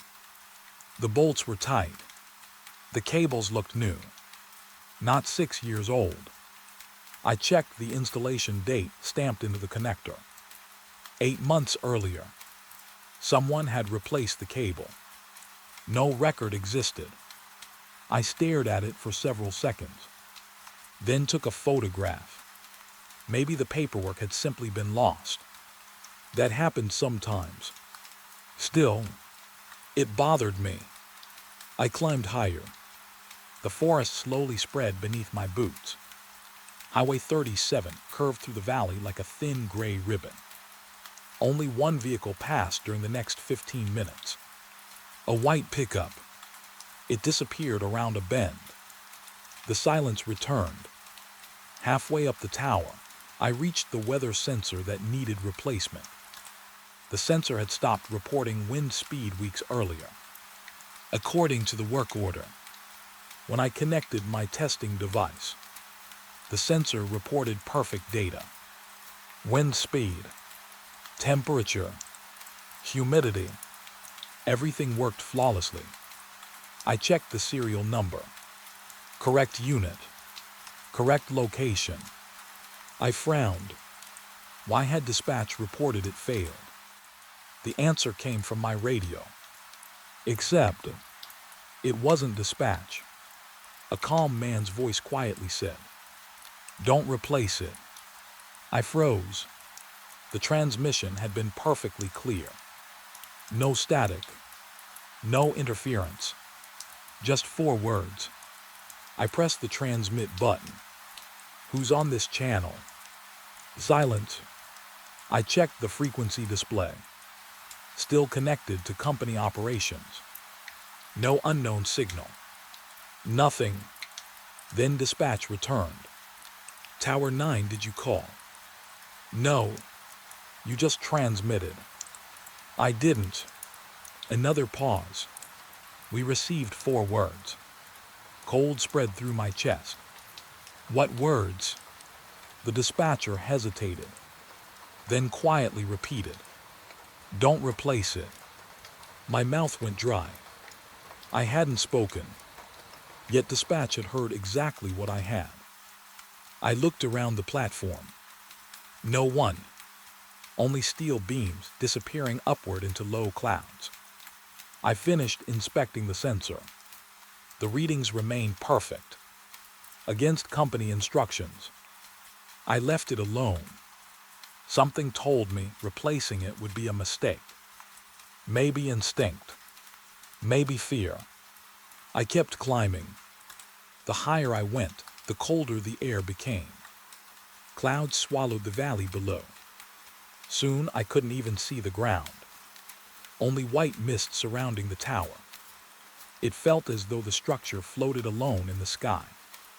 Then I noticed something strange. A safety cable ran alongside the ladder. Every technician clipped into it while climbing. Mine moved normally, but another sliding connector sat 20 feet above me. It swayed gently, back and forth, as though someone had just climbed past. I stopped moving. The connector continued swinging. No wind touched it. Nothing else on the tower moved. Only that one piece of steel. Slowly, it came to rest. I climbed to where it hung. There were no fresh scratches, no recent wear. The connector hadn't been used in years. At least, it shouldn't have been. The top platform finally emerged from the clouds. The beacon motor clicked steadily overhead. Red light washed across the steel every few seconds. I completed my inspection. Every antenna remained secure. Every bolt tight. Everything normal. Almost. Near the beacon cabinet, I found an old lunch box. Metal. Blue paint faded by weather. Inside sat a rusted flashlight, an unopened packet of crackers, and an employee ID badge. The photograph had almost disappeared. Only the name remained readable. Daniel Mercer. The badge had expired 11 years earlier. I slipped it into my pocket. Someone would want it returned. As I turned toward the ladder, my boot struck something beneath a layer of dirt. A small brass tag, bolted directly into the platform. I brushed away years of dust. One sentence appeared. Last known location. I stared at the words. My heartbeat grew louder. I knew that phrase. Every technician did. It was only used after workplace disappearances or fatal accidents. I slowly reached for my radio. Dispatch. My voice sounded smaller than I expected. Go ahead. I found an old employee badge. What name? Daniel Mercer. The dispatcher didn't answer. Several long seconds passed. Then she quietly asked, "Where exactly did you find it?" "Top platform." More silence. Finally, she spoke again. "Come down." "Why? Now? What happened to Daniel?" The answer came so softly, I almost missed it. He disappeared during a routine inspection. I looked back toward the brass plate beneath my feet. My breathing became shallow. When? The dispatcher inhaled slowly. 11 years ago today. A cold gust swept across the platform. The beacon rotated again. Red light passed over the steel. For one brief second, I thought I saw another worker standing on the opposite side of the tower. Harness, helmet, one hand resting calmly on the railing. The light turned away. Darkness returned. The platform was empty again. I didn't call out. I didn't investigate. I simply began climbing down as quickly as safety allowed. But for the rest of the descent, every time the beacon completed another slow rotation, I had the overwhelming feeling that someone was climbing down the tower, exactly one platform above me. The bolts were warm. That was the first thing that made me stop breathing. Steel shouldn't feel warm before sunrise, especially in late November. The wind had covered the tower in frost overnight. Every railing, every ladder rung, every antenna bracket carried a thin layer of ice, except 4 bolts holding an old microwave dish in place. When my glove brushed across them, I felt heat. Not much, just enough to know they hadn't been sitting untouched in the freezing air. Someone had worked on them recently. I looked around the platform. Nothing moved except the tower itself, gently swaying in the wind. The forest below remained hidden beneath a blanket of morning fog. Highway 37 looked empty. No vehicles, no people, only silence. I pulled out my inspection tablet and checked the maintenance records. The microwave dish in front of me had officially been retired 26 years earlier. Company policy said it hadn't received a single repair since then. Yet every mounting bolt looked brand new. Bright steel, fresh tool marks, no rust. Someone had removed and reinstalled them within the last few days. I took several photographs. Then I checked the torque. Every bolt measured exactly to factory specification. Not close. Perfect. Better than most active towers. I climbed down to the equipment shelter with a strange feeling growing in my stomach. Inside, I searched through the paper maintenance binders stored in a dusty filing cabinet. The oldest reports dated back nearly 30 years. Every inspection listed the same note beside that microwave dish. Out of service. Do not maintain. The final entry carried a supervisor's signature. After that, nothing. Page after page remained blank. According to every record I could find, nobody had touched that equipment since the late 1990s. Yet I had just measured freshly tightened hardware. I radioed dispatch. Can you check for any undocumented maintenance? The dispatcher typed for a few moments. I'm not finding anything. What about outside contractors? No. Emergency repairs. No records. I looked back toward the tower through the window. The equipment's been serviced. She laughed softly. Then someone forgot to write it down. I wanted to believe that. Instead, I clipped my radio back onto my belt and walked outside. The morning air felt colder than before. The tower stretched into low gray clouds. Its red beacon blinked patiently overhead. Halfway across the yard, I noticed something unusual near the fence. Fresh boot prints. Not mine. I crouched beside them. The snow had stopped falling sometime during the night. These prints sat clean and sharp on top of the fresh layer. Someone had entered the site after midnight. The tracks crossed directly toward the tower. No return footprints. I followed them. They stopped at the ladder. The first rung carried a faint smear of grease. Fresh. I rubbed it between my fingers. Still soft. Someone had climbed recently. Very recently. My pulse quickened. I checked the gate. Still locked from the inside. No broken chain. No damaged fence.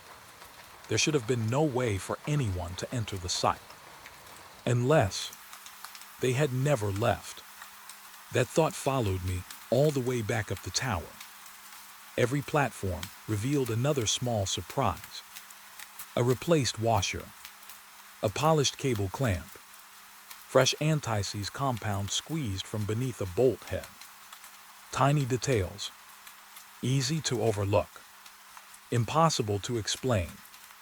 Each repair looked professional. Whoever had done the work knew exactly what they were doing. I reached the old microwave dish again. This time I noticed something else. The waveguide cover had been removed. Tiny screwdriver marks circled each screw. I carefully opened the panel. Inside, the electronics looked spotless. No dust, no corrosion. The cavity smelled faintly of machine oil. It looked as though someone had cleaned it yesterday. I leaned closer. Taped to the inside wall sat a folded piece of paper. My name was written across it. Not printed, handwritten. I stared for several seconds before touching it. The paper felt dry, new. I unfolded it slowly. Only one sentence appeared. You're fixing what should stay broken. No signature. Nothing else. A gust of wind rattled the tower. The paper slipped from my fingers. Before I could catch it, it floated over the platform railing. I watched it disappear into the fog below. The radio suddenly crackled. Inspection status. Dispatch. I swallowed. Still checking antennas. Everything okay. I looked around the platform. The note was gone. The warm bolts remained. The fresh grease still covered the ladder. I don't know. She paused. What do you mean? I think someone's been working here. Impossible. Why? Because this tower has been under camera surveillance for 6 months. I froze. No one has entered the site. Exactly. The words echoed inside my head long after the transmission ended. No one had entered, yet someone clearly had. I finished inspecting the upper antennas. Each one told the same story. Fresh wrench marks, recently adjusted brackets, new weatherproof tape. Every repair had been completed with incredible care, almost lovingly, as though someone wanted this forgotten tower to remain alive. I discovered another surprise. A toolbox, not rusty, not abandoned, clean, modern, company issued, exactly like the one inside my truck. I opened it. Every tool sat perfectly organized. Sockets polished, wrenches clean, nothing missing. Then I noticed the initials burned into the handle. DM, Daniel Mercer, the missing technician. My throat tightened. The tools looked unused. Yet one adjustable wrench carried fresh steel dust around its jaws. Someone had tightened bolts with it recently. I slowly closed the lid. The toolbox suddenly felt heavier than it should. I carried it down to the equipment room. Maybe fingerprints remained. Maybe someone could explain. Inside, I placed it on the workbench, then stepped away to answer another radio call. The conversation lasted less than a minute. When I turned back, the toolbox was gone. I searched every corner, under benches, storage closets, battery room. Nothing. It had simply disappeared. I checked the security cameras. Every angle covered the room. The recording showed me placing the toolbox on the bench, then answering the radio.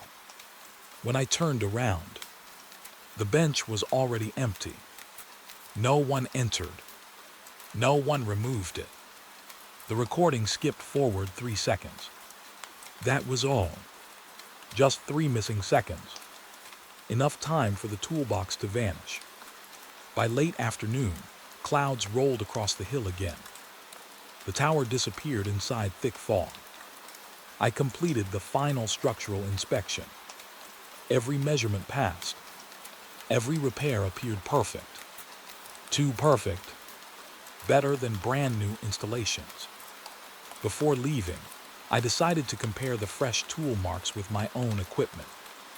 I pressed my wrench against one bolt. The scratch pattern didn't match. Different jaw width, different wear marks. Whoever serviced the tower had used older tools. I remembered Daniel Mercer's missing toolbox. A cold realization settled over me. The repairs hadn't been done recently. They had been done with tools that officially disappeared 11 years ago. As I packed my gear, I heard metal clink softly above me. Just once, like a wrench striking steel. I looked toward the tower. No movement. Another faint clink echoed through the fog. Then another. Steady. Deliberate. Someone was working. High above my head. Turning bolts one by one. I raised my binoculars. The upper platforms vanished inside thick cloud. Nothing could be seen. Yet the sounds continued. Metal tightening against metal. Patient. Precise. Methodical. I stood there listening for nearly a minute. Then the noises stopped. Complete silence returned. That evening, before driving away, I signed the maintenance log. As I closed the book, something caught my eye. A new entry had appeared beneath my name. The handwriting looked old. Careful. Neat. The date read 11 years earlier. The signature read, Daniel Mercer. Under the signature was one final note. Upper platform maintenance completed. All bolts secure. See you tomorrow. I slowly checked today's date again. It matched the anniversary of his disappearance. When I looked back at the page, his signature was gone. Only mine remained.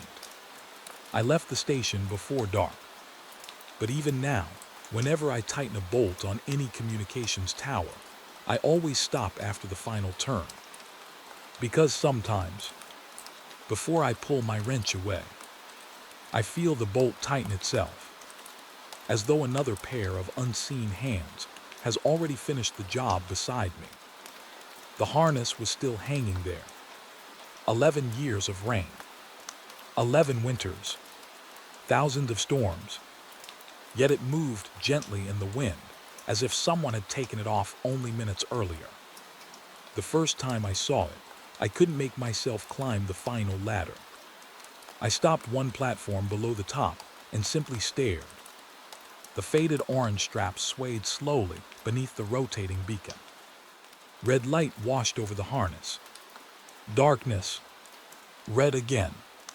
Each flash made it look like someone was standing with their back toward me. Waiting. Dispatch had called before sunrise. They wanted one last inspection before permanently closing my report.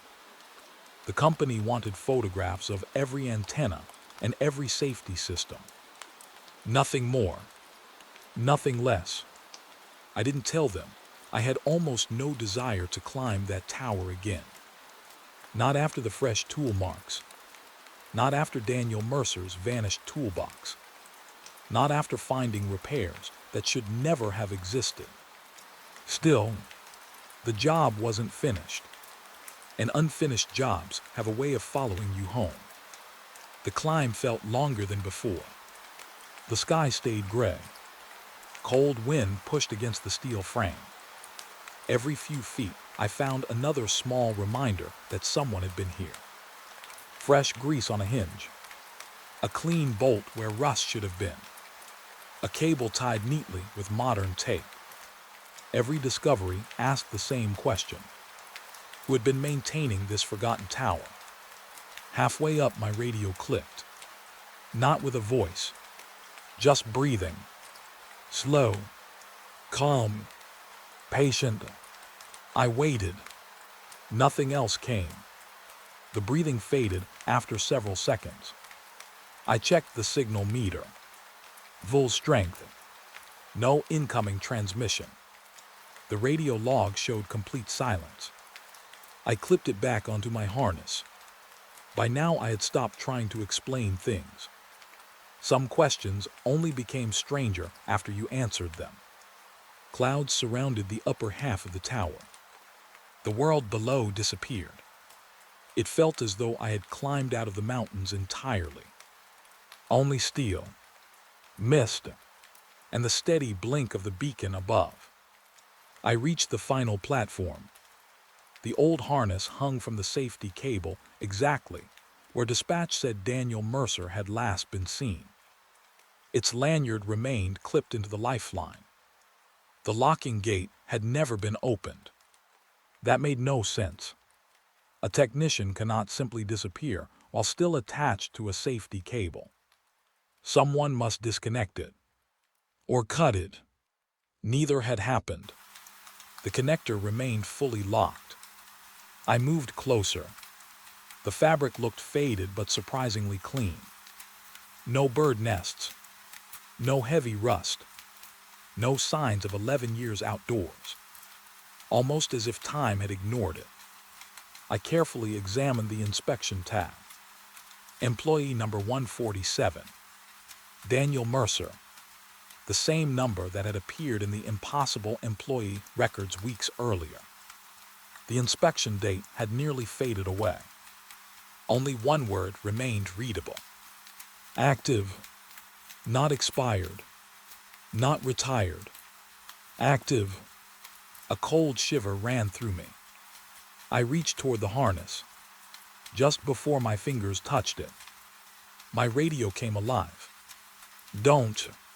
The voice was quiet, almost gentle. I looked around the empty platform. Nobody. Only clouds drifting between the steel beams. The radio remained silent again. I should have listened. Instead, I picked up the harness. It felt heavier than expected. The straps were cold. The metal buckle warmer than my hand. Something rattled inside one of the pockets. I opened it. A small notebook, wrapped carefully in plastic. The pages had survived. Most entries contained routine maintenance notes. Wind speeds, signal readings, bolt inspections. Nothing unusual. Then I reached the final page. The handwriting changed. Shorter, less steady. It read, "Someone else is climbing with me." I frowned. The next sentence made my stomach tighten. I hear him above me every day. Even when I reach the top, he's still climbing. I slowly turned the page. Blank. Another page. Blank. Then pressed lightly into the paper beneath. Words appeared only when the light hit them at the right angle. Don't look down when he says your name. My heartbeat echoed inside my helmet. The wind grew stronger. The beacon rotated overhead. Red. Darkness. Red again. Something moved below. Not quickly, just enough to catch the corner of my eye. I leaned over the railing. Another technician climbed the ladder beneath me. Orange jacket, white helmet, company harness. He moved steadily upward. One hand, one foot, another hand, another foot. Relief flooded through me. Finally, someone else. I waved. No response. He never looked up. I called over the radio. "Who's climbing?" Dispatch answered immediately. "No one. I can see him. You are alone." I looked back over the edge. The man continued climbing. 20 feet below. 30. Always the same distance. Never closer. Never farther. His face remained hidden beneath his helmet. I watched him for nearly a minute. He never gained a single step. He climbed forever, without getting any closer. Then he stopped, very slowly. He raised one arm, not to wave, to point, past me, toward the beacon. I turned around. The harness was gone. The safety cable hung empty. The notebook had disappeared from my hand. Only the wind remained. I spun back toward the ladder. The climbing man had vanished too. Nothing moved below except drifting clouds. I checked my gloves. A small piece of paper rested inside my left palm. I didn't remember picking it up. 3 words were written in faded blue ink. Look above you. Every instinct told me not to. I looked anyway. The beacon motor turned slowly overhead. Then I noticed something hidden behind it. A second safety cable. Older. Unused. Someone hung upside down from it. Not moving. Harness attached. Helmet still on. The body faced away from me. I couldn't see the face. The uniform had faded, almost white from years of weather. The left sleeve carried one stitched name. Mercer. I couldn't breathe. My legs refused to move. The body rotated gently with the wind, almost peacefully. Then the beacon completed another turn. Its red light swept across the figure. For the briefest second, the body disappeared. Only the empty cable remained. Another rotation. The figure returned, still hanging there, waiting. My radio crackled again. This time it wasn't breathing. It wasn't static. It was Daniel Mercer's voice. Calm, clear, exactly as though he stood beside me. I finally looked up. Those 4 words broke whatever calm I had left. I clipped into the ladder and began descending. Not fast enough to lose control. Just fast enough that my hands started cramping around the rungs. The tower groaned softly beneath the wind. Every few seconds, I heard another set of hands climbing above me. Metal against metal. Steady, patient, never rushing, always matching my speed. I refused to look back. Halfway down, the sound stopped. The silence felt worse. By the time I reached the ground, the clouds had begun lifting. The top of the tower stood clearly against the afternoon sky. I grabbed my binoculars, focused on the beacon. No harness, no second safety cable, nothing hanging beneath the platform. Only steel, exactly as it should have been. I drove straight to headquarters, without stopping, without looking in the rearview mirror. The company investigated my report. 2 weeks later, they sent another inspection crew. 3 technicians climbed the tower together. They photographed every platform, every antenna, every safety cable. Their report concluded that nothing unusual existed. No abandoned harness, no notebook, no evidence of Daniel Mercer. The company officially closed his disappearance again. Case unresolved. Months later, I cleaned out my truck before retiring. Inside an old tool bag, I found a folded inspection sheet. I had never seen it before. The paper carried Daniel Mercer's employee number. At the bottom was one final handwritten instruction. If you reach the highest platform, never look up after hearing footsteps above you. I still don't know how that paper found its way into my truck. I only know one thing. Whenever I drive past Highway 37 at night, I can see the tower standing against the sky. The beacon still turns. Red, darkness, red again. And every single time, the light sweeps across the top platform. For just one heartbeat, it looks as though 2 workers are standing there. One facing the valley, the other quietly waiting for someone else to finish the climb. The emergency call came in at 2:14 a.m. Not because one tower had failed. Not because a storm had knocked out power. Every backup path had gone silent at exactly the same second. That wasn't supposed to happen. Modern communication networks are built with layers of protection. If one tower fails, another takes over. If that one goes down, traffic reroutes again. That night, none of it worked. One by one, every backup disappeared from the map, until only Tower 88 remained. And then dispatch called me. "You need to get there now." The supervisor didn't sound frightened. He sounded confused. That worried me more. I had worked as a communications technician for almost 16 years. I had repaired towers after lightning strikes, ice storms, and wildfires. Networks failed. Equipment aged. Nothing surprised me anymore. Until Tower 88. The site sat alone on a mountain, nearly 40 miles from Highway 37. No nearby towns. No houses. No permanent staff. Just one aging relay station, responsible for carrying emergency traffic across the valley. I loaded my climbing gear into the truck and drove into the darkness.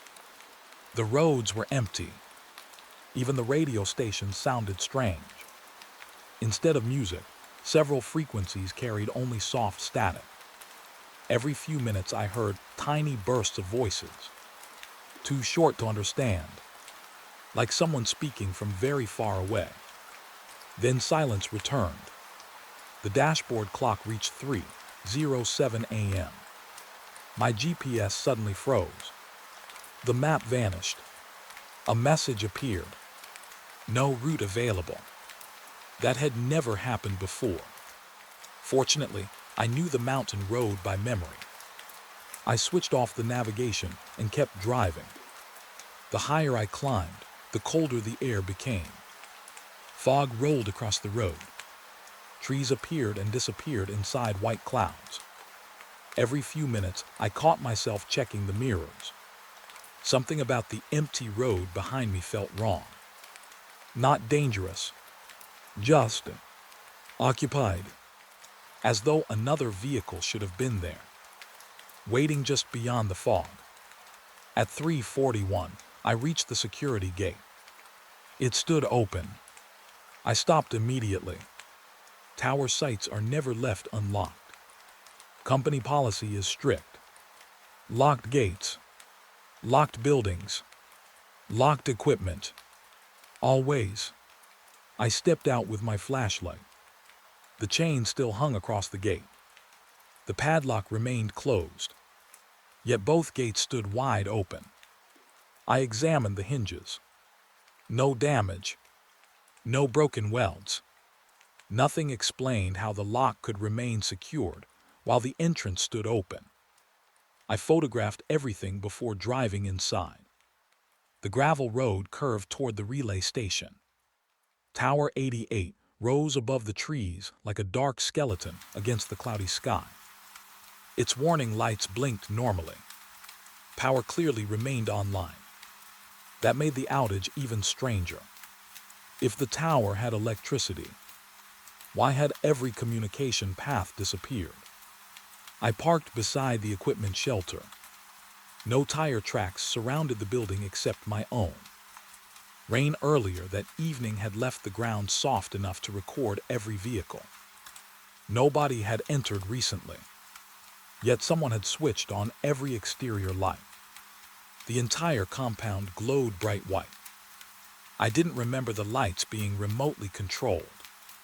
I unlocked the equipment shelter. Warm air rushed outside. The generators hummed steadily. Battery systems showed full charge. Fiber equipment displayed healthy signal levels. Nothing looked broken. Nothing even looked stressed. According to every instrument, Tower 88 operated perfectly. I called dispatch. "I'm not seeing any failures." Silence answered. Then static. Finally, another dispatcher replied. "We lost you for almost 3 minutes. I've only been talking for 10 seconds. No." She sounded uneasy. "We've been calling your radio continuously." I checked my watch. Only 20 seconds had passed. Somehow, dispatch believed 3 minutes had disappeared. Neither of us could explain it. I began running manual diagnostics. Every cable tested correctly. Every microwave radio locked onto its neighboring tower. Signal strength remained excellent. No alarms. No damaged hardware. Nothing justified the emergency call. Then I noticed one indicator. Network traffic. Normally, hundreds of connections pass through the relay every second. Tonight, the counter showed 0. Not low. 0. The tower had become completely isolated. Still powered. Still transmitting. But connected to nothing. I opened another monitor. The routing table should have listed neighboring stations. Instead, every destination displayed the same message. Unknown source. Unknown destination. I stared at the screen. I've spent years reading network data. I'd never seen anything like it. Suddenly, every monitor refreshed. A new route appeared. One active connection. Origin, Tower 88. Destination, Tower 88. The station was communicating with itself. I restarted the router. The strange route disappeared, then returned exactly 7 seconds later. Identical, unchanged. The room suddenly felt much quieter. The generators still ran. Cooling fans still turned. Yet something about the silence pressed against my ears, almost like standing underwater. My flashlight flickered. Only once. I turned toward the back storage room. The door stood open. I was certain it had been closed earlier. Inside sat old equipment waiting for disposal. Retired radios, broken antennas, boxes of obsolete electronics. Nothing unusual, until I saw footprints in the dust. Fresh. One person. Heavy work boots. The tracks entered the room. They stopped near the back wall. No return prints. No hidden doorway. No window. Whoever walked inside never came out. I followed the footprints carefully. The final print rested directly in front of an old equipment rack. Mounted on the rack was a faded metal label. Property of Tower 88. Do not remove. I moved the rack slightly. Behind it, someone had written directly onto the concrete wall. They didn't shut down the network. They rerouted it. The words looked old. Years old. Yet no dust covered them, as though invisible hands kept wiping the letters clean. I reached toward the writing. My fingers stopped inches away. The concrete felt strangely warm, warmer than the room itself. A loud click echoed upstairs. Then another, metal striking metal. Someone walking across the maintenance platform above the shelter. I switched off my flashlight, held my breath. The footsteps continued. Slow, even, heavy enough to shake tiny particles of dust from the ceiling. I hurried outside. Nobody stood on the platform. No vehicle occupied the parking area. The compound remained completely empty. Yet the footsteps continued overhead. I looked up. The tower beacon rotated through the fog. Red. Darkness. Red again. For one brief second, I thought I saw someone climbing near the top. When the light returned, only steel remained. Dispatch finally answered another radio call. Status. I think someone's here. Impossible. Why? The site cameras have been live since you arrived. And we've been watching them. I waited. The dispatcher hesitated before speaking again. We can see your truck. We can see the tower. We can see every platform. So, a long silence followed. Then she whispered something that made every hair on my arm stand up. We can't see you. I slowly turned toward the security camera mounted above the shelter door. Its red recording light blinked steadily, pointed directly at me. Yet according to dispatch, I wasn't there. Before I could answer, every exterior light across the compound switched off at exactly the same moment. Darkness swallowed the mountain. Only the rotating beacon remained. Far above, its slow red light swept across the steel frame. As it completed another turn, a second red light answered from somewhere even higher. A light that wasn't listed on any blueprint for Tower 88. The transmission didn't sound broken.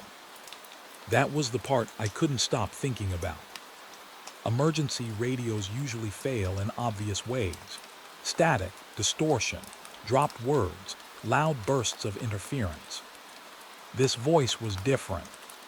Clear, calm, almost comforting. It arrived without warning while I was still standing outside Tower 88, staring into the darkness where dispatch insisted I couldn't be seen. The radio clicked once. Then a man spoke. Attention all units. His voice carried no panic, no urgency, just quiet certainty.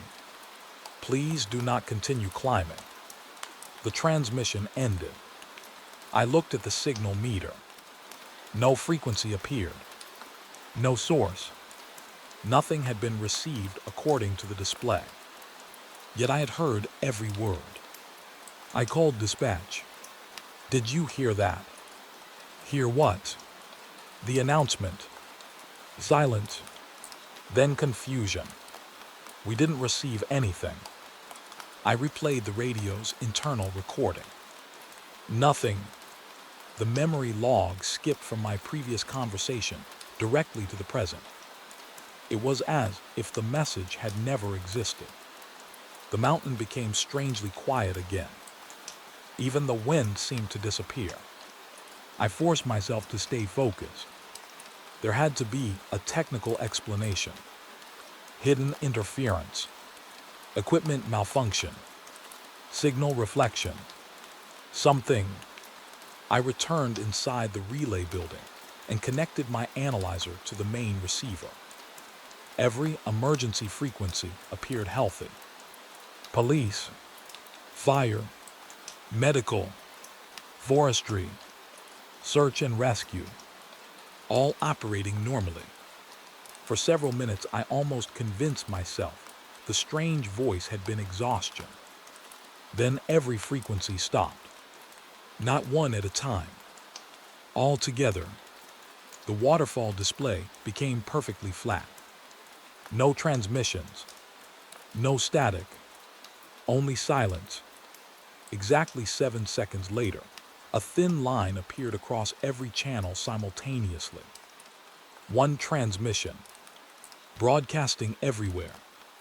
The same calm voice returned. If you hear your own voice, do not answer. The message repeated once, then vanished. Normal radio traffic resumed immediately. Police dispatchers continued speaking as though nothing had interrupted them. An ambulance requested directions.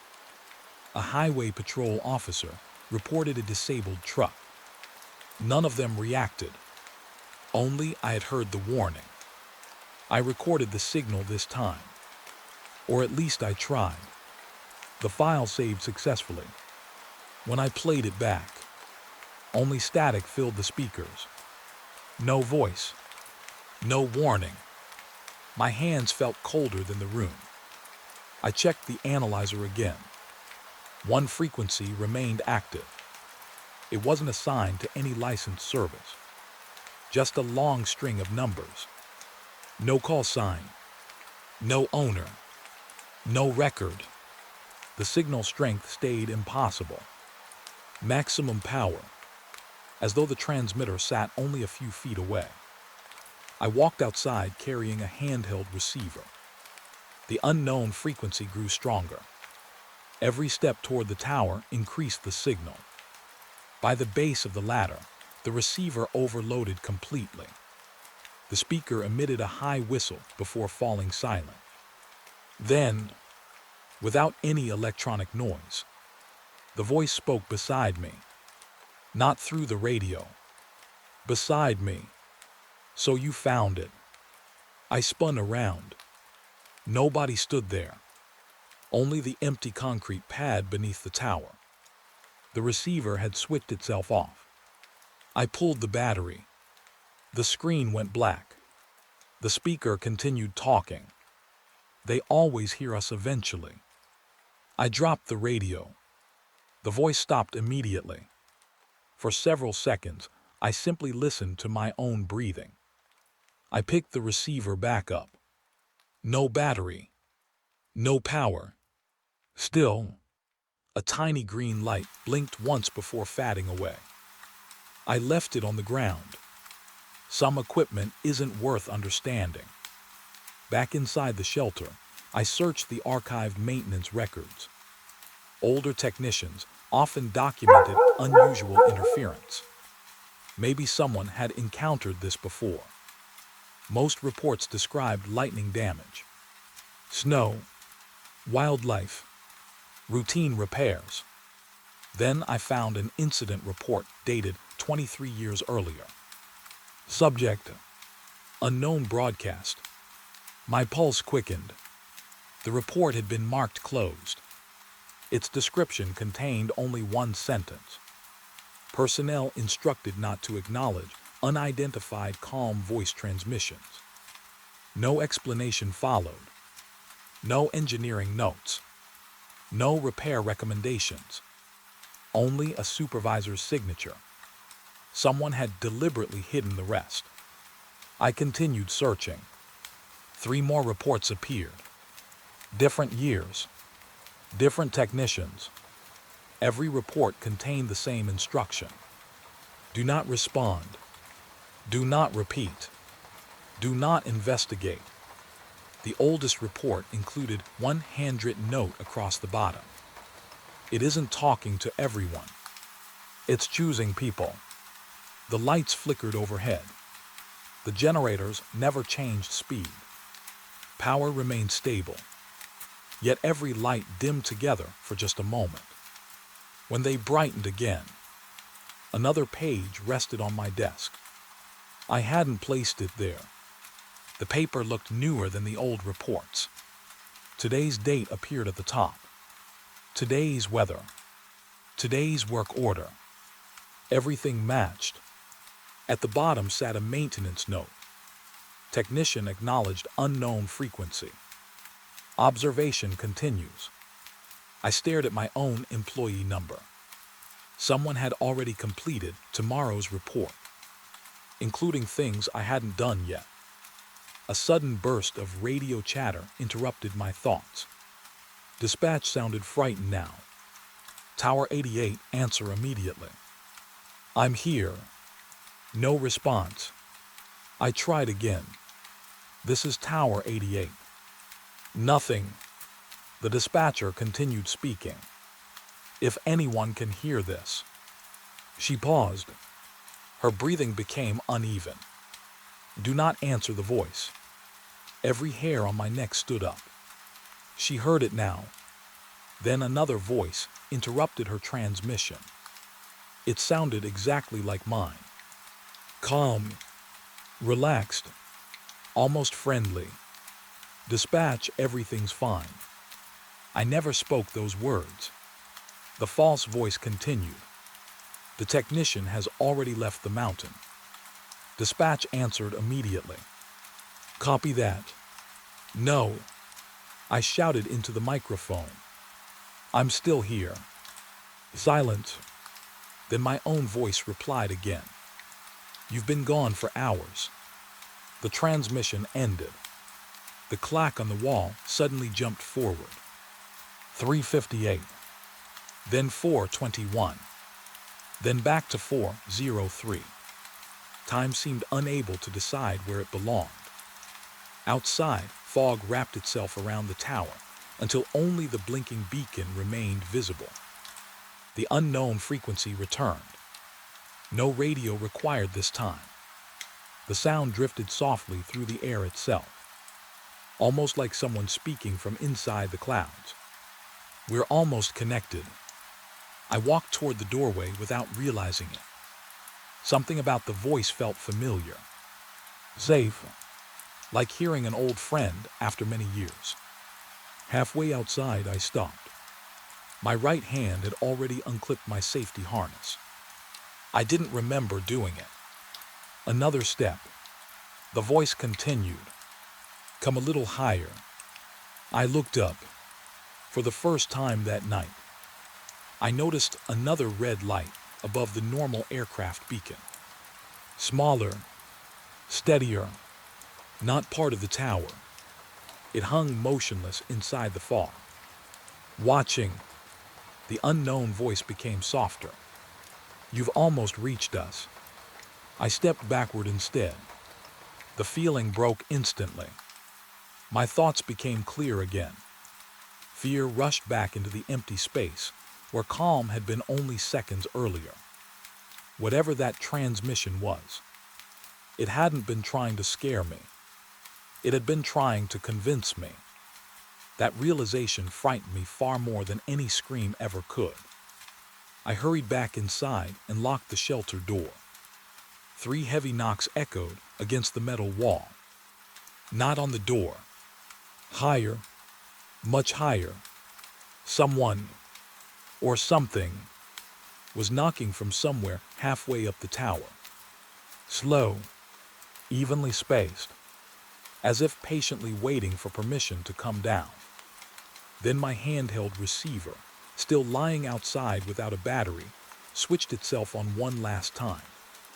Across every emergency channel at once, the calm voice delivered a final warning. Priority traffic. A brief pause followed. Then it quietly said my full name. Not once, but twice, as though making absolutely certain. The message was meant only for me. The static wasn't loud at first. It sounded almost harmless. Just a soft hiss beneath the normal radio traffic. The kind every communications technician hears hundreds of times during a shift. I almost ignored it. If I had, I probably would have finished the maintenance, driven home before sunrise, and forgotten Tower 88 completely. Instead, I adjusted the volume. That was my first mistake. The hiss became clearer. Not stronger. Clearer. As though it wasn't random noise at all. As though something inside it was trying to become a voice. My shift had started just after sunset. Nothing unusual. Tower 88 sat alone on a rocky mountain overlooking Highway 37, carrying emergency radio traffic between several counties. The station had passed its monthly inspection. Tonight's assignment was simple. Replace surge protectors. Check battery banks. Lubricate the beacon motor. Test antenna grounding. Routine work. The kind of job experienced technicians could almost do from memory. I unlocked the equipment shelter and switched on the lights. The familiar smell of warm electronics filled the room. Cooling fans hummed steadily. Status screens glowed green. Everything looked healthy. I signed into the maintenance computer. No alarms. No equipment failures. Outside, the wind moved gently across the steel tower. A peaceful night. Exactly the kind technicians hope for. I started with the backup batteries. Voltage looked perfect. Temperature normal. Charging current steady. Every reading matched the expected values. As I recorded the numbers, my handheld radio gave a short burst of static. Then normal dispatch traffic returned. A highway patrol officer, reported a disabled truck. Nothing unusual. I smiled to myself. Old radios always complained a little. By 9 o'clock, I had finished most of the indoor inspection. The sky outside had turned completely black. Only the tower beacon rotated slowly overhead. Its red light swept across the parking lot every few seconds. Red, darkness, red again. I grabbed my climbing gear and stepped outside. Cold mountain air hit my face. The stars looked unusually bright. There wasn't another light visible for miles. Halfway to the tower, the radio hiss returned. Longer this time. It lasted nearly 15 seconds before disappearing. I checked the signal meter. Excellent reception. No storms. No interference warnings. Everything appeared normal. I climbed the first platform. Wind pressed gently against the tower. Steel groaned with familiar sounds. Every technician learns those noises. Expansion. Movement. Nothing dangerous. Still, something felt slightly different tonight. The static returned again. This time, the dispatcher stopped talking in the middle of a sentence. Only silence followed. Then the hiss slowly filled the speaker. I waited. 5 seconds. 10. Finally, dispatch returned. Repeat your last transmission. No one had spoken during the interruption. Apparently, only I noticed the silence. I continued climbing. Every platform checked out perfectly. Fresh grease. Secure bolts. Clean cable trays. Routine maintenance. Nothing more. By the third platform, the radio had become almost impossible to use. Every transmission drowned beneath soft white noise. Not loud enough to block voices. Just enough to make understanding them difficult. I changed channels. The static followed. Police frequencies. Fire. Medical. Forestry. Even weather broadcasts. Every channel carried the same quiet hiss. That shouldn't happen. Different agencies use different equipment across different frequencies. Interference affecting all of them equally made no technical sense. I climbed higher. The static became stronger. Not louder. Stronger. Almost textured. I found myself listening carefully, without realizing why. For one strange moment, I thought I heard breathing hidden inside the noise. I shook my head. Too many long shifts. Too little sleep. That's all. I focused on replacing the surge suppressor mounted near the antenna feed line. The old unit came off easily. The new one fit perfectly. As I tightened the final bolt, the static stopped. Complete silence filled the radio. No dispatch. No background traffic. Nothing. Then every channel activated simultaneously. Not with voices. With one long tone. Steady. Perfectly flat. Like old emergency alert systems. The tone lasted exactly 8 seconds. Then disappeared. Every radio returned to normal. Except mine. Mine remained silent. I radioed dispatch. No answer. I switched to another handheld. Same result. A third emergency backup radio inside my tool bag worked perfectly. For almost 30 seconds. Then static consumed it too. Whatever interference existed. It wasn't affecting the tower. It was following me. That realization stayed with me as I climbed toward the beacon platform. The higher I went, the quieter the world became. Wind faded. Birds disappeared. Even the gentle vibration, usually felt through tower steel, seemed weaker. It was like climbing into a place where sound itself had become tired. Near midnight, I reached the microwave dish. Everything looked exactly as it should, except for one thing. A portable radio rested on the platform railing. Company issued. Older model. Covered with dust. Its battery should have been dead years ago. Yet the speaker emitted the same soft static. I picked it up. The display remained blank. No power. No lights. Still, the static continued. I removed the battery. Nothing changed. The radio kept hissing quietly in my hands. Then, very slowly, the hiss began forming words. Not complete sentences. Only tiny fragments. I don't. Static. Higher. More static. A listening. The voice disappeared before I could understand anything else. I carefully placed the radio back where I found it. Some things are better left untouched. My flashlight suddenly flickered. Just once. When the light stabilized, I noticed dozens of tiny scratches carved into the tower leg beside me. Not random marks. Words, layer upon layer. Different handwriting. Different tools. Different years. Most had faded beyond recognition. Only one remained clear. Static isn't empty. A chill ran through me. I examined the metal more closely.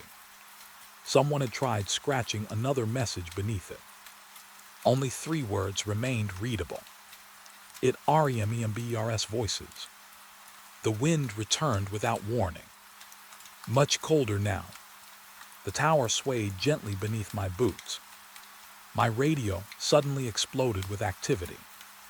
Every emergency agency seemed to speak at once.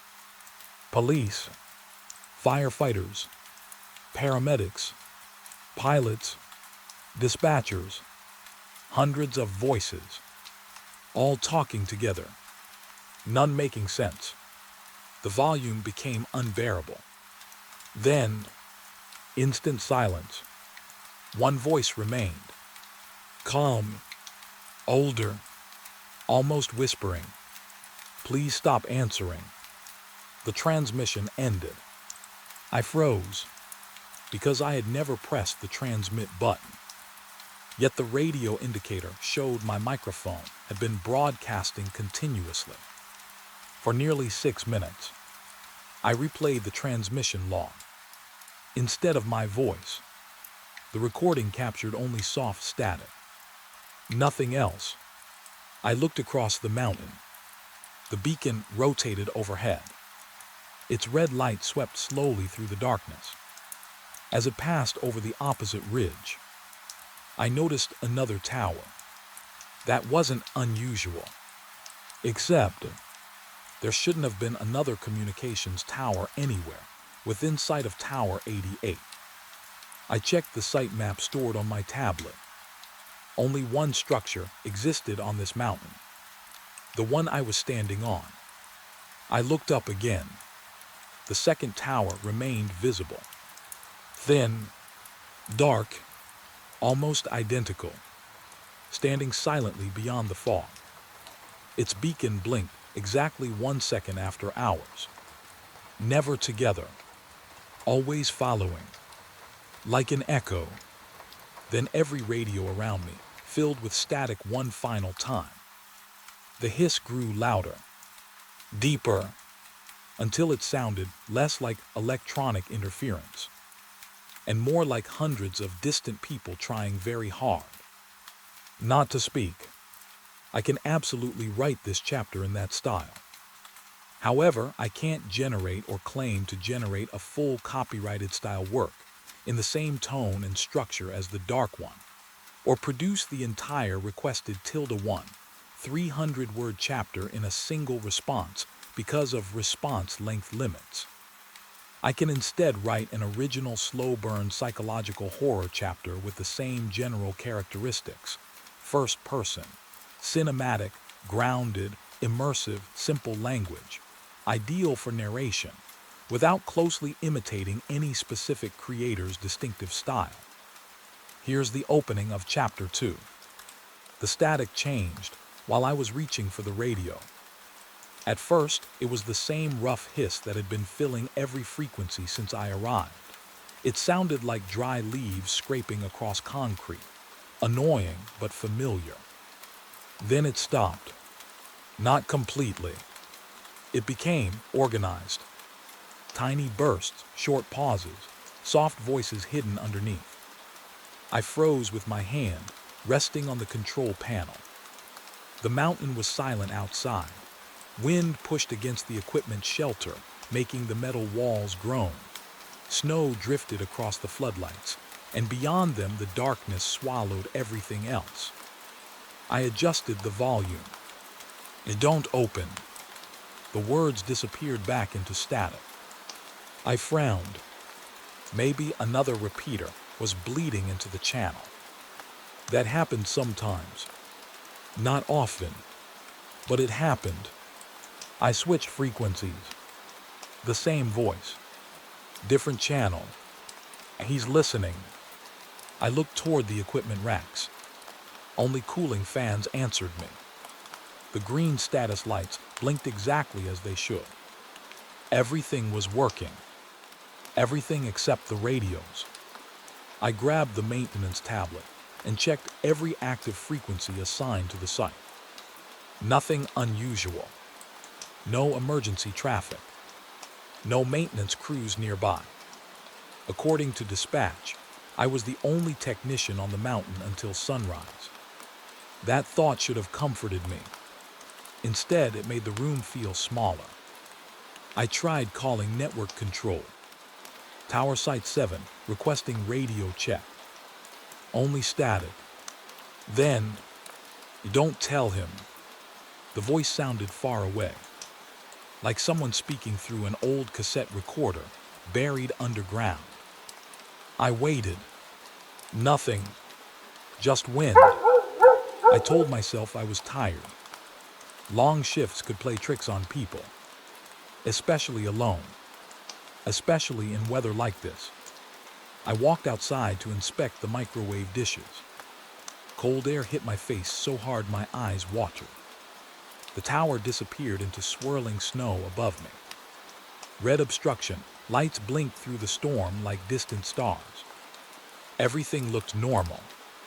Yet I couldn't shake the feeling that someone else was standing just beyond the floodlights. Watching, not moving, just waiting. I swept my flashlight across the snow. Nothing, only drifting flakes and the chain link fence surrounding the site. When I looked back toward the equipment shelter, the radio clipped to my jacket crackled by itself. He looked outside. I stopped breathing. The words were calm, almost conversational, as if someone had been describing my actions while they happened. I slowly unclipped the radio. "Who's transmitting?" Silence. 5 seconds. 10. Then another voice answered. Older. Tired. "Don't climb tonight." The transmission ended with a burst of static so loud it made me flinch. I stared at the radio display. No frequency. No signal strength. No incoming identifier. It was as though the message had appeared from nowhere. A gust of wind rattled the tower above me. For a second, I thought I heard footsteps on the steel ladder. Not climbing. Descending. Slowly. One careful step at a time. I aimed my flashlight upward. The beam climbed hundreds of feet into darkness. Snow spun through the light. Steel braces crossed one another like black ribs. No person. No movement. Yet the sound continued. Metal. Boot. Metal. Boot. Then it stopped. Exactly when my flashlight reached the first maintenance platform. My stomach tightened. I knew the sound had been real, but there was nobody there. The radio whispered again before I could move. He sees you now. I turned in a full circle. Nothing but snow. Nothing but darkness.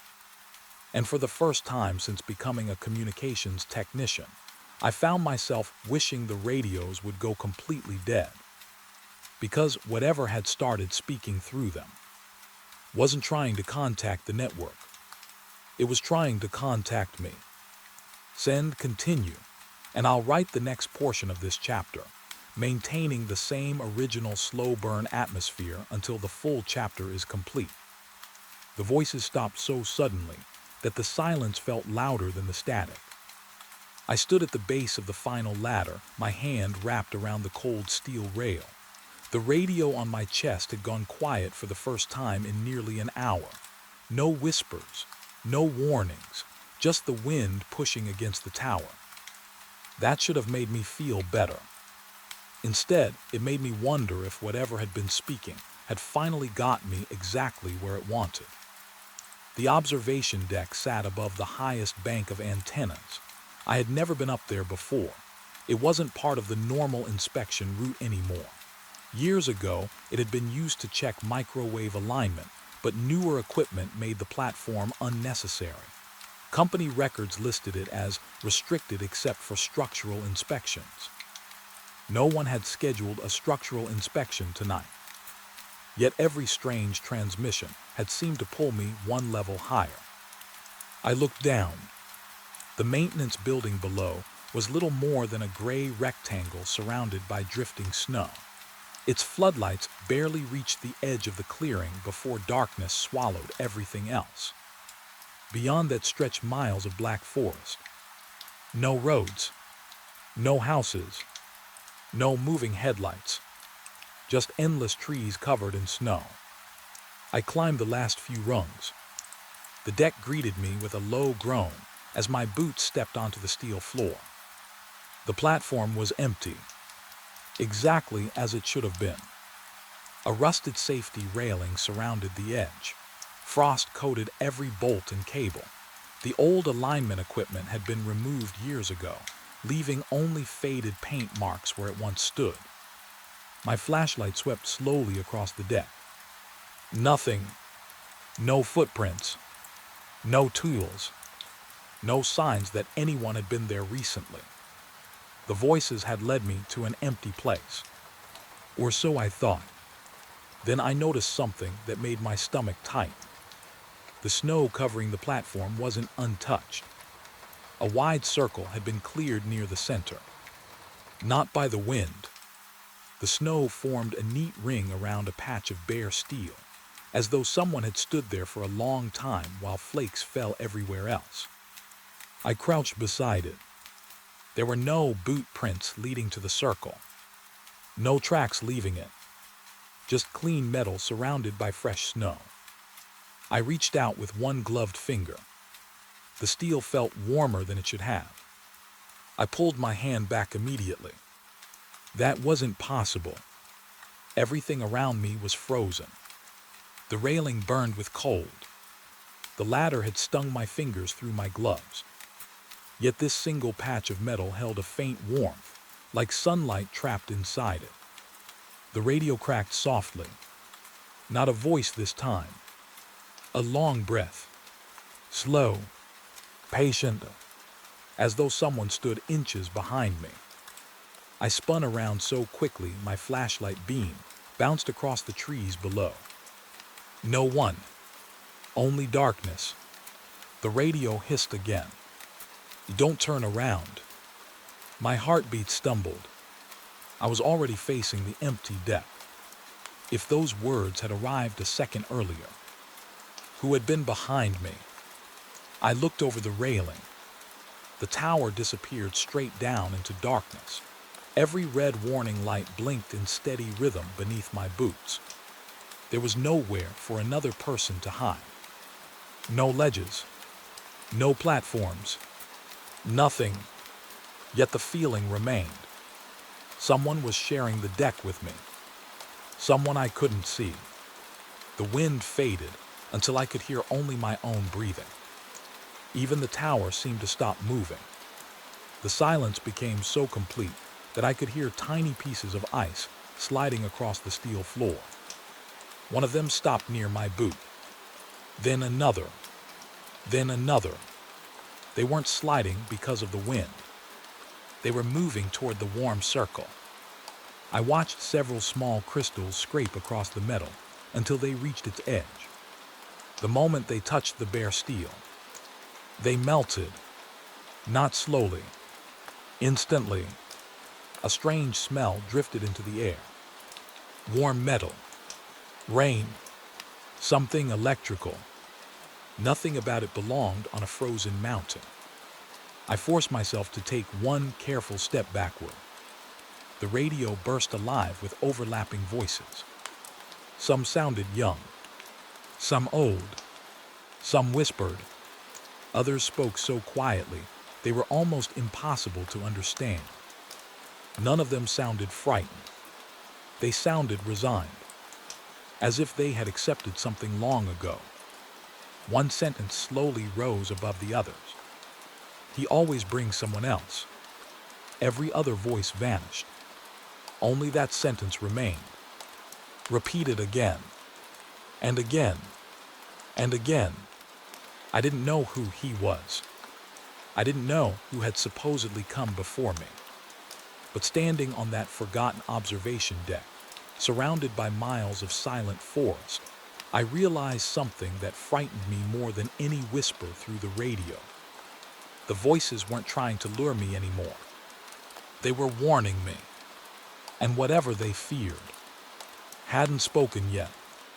The emergency call reached me just after midnight.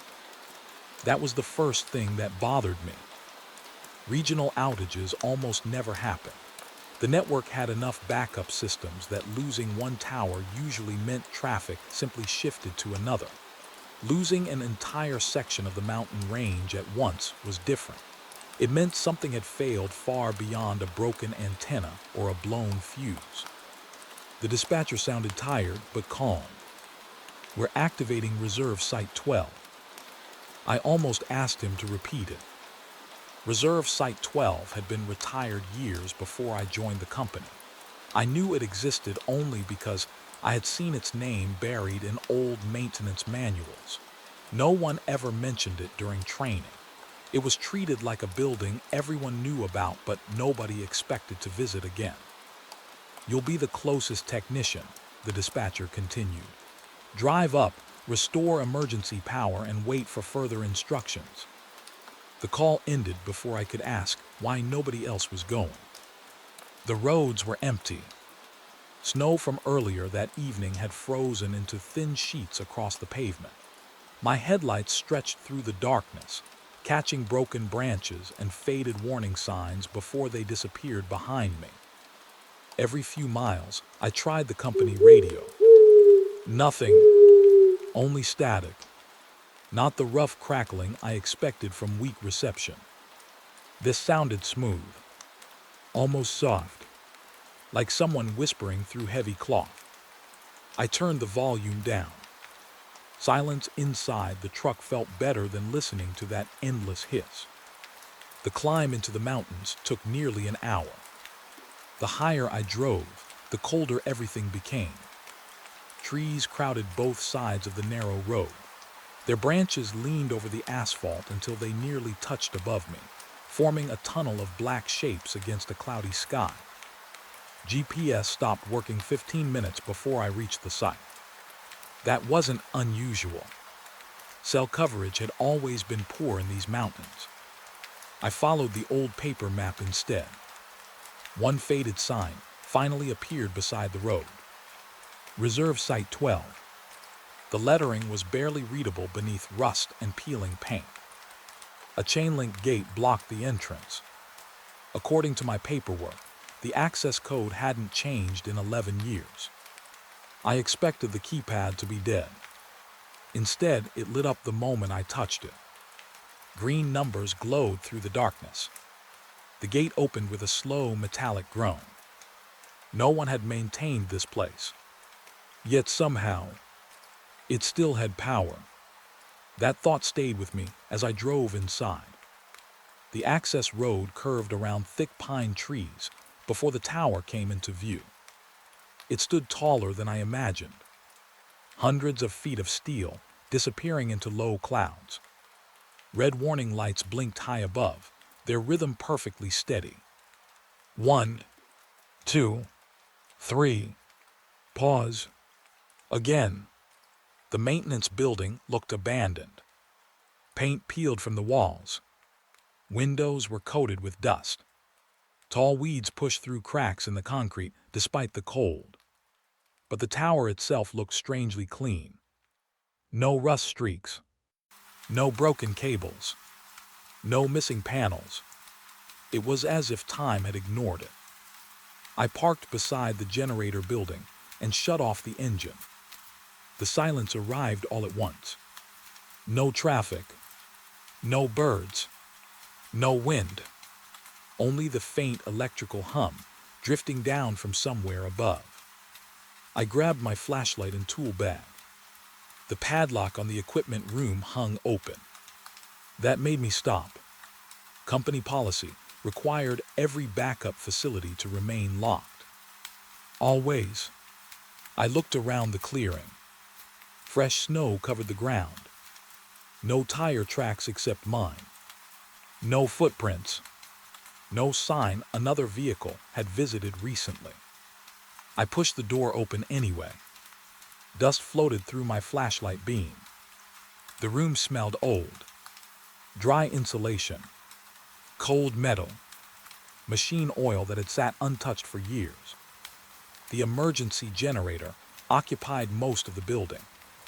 Its fuel lines looked intact. Battery indicators still glowed. Someone had replaced them recently. That didn't make sense. Maintenance records listed the site as inactive. No scheduled inspections. No repairs. Nothing. Yet the batteries couldn't have been more than a few months old. I connected the startup controls. The generator hesitated, then came alive with a deep mechanical rumble that echoed across the mountain. Lights flickered throughout the building. Status monitors awakened one after another.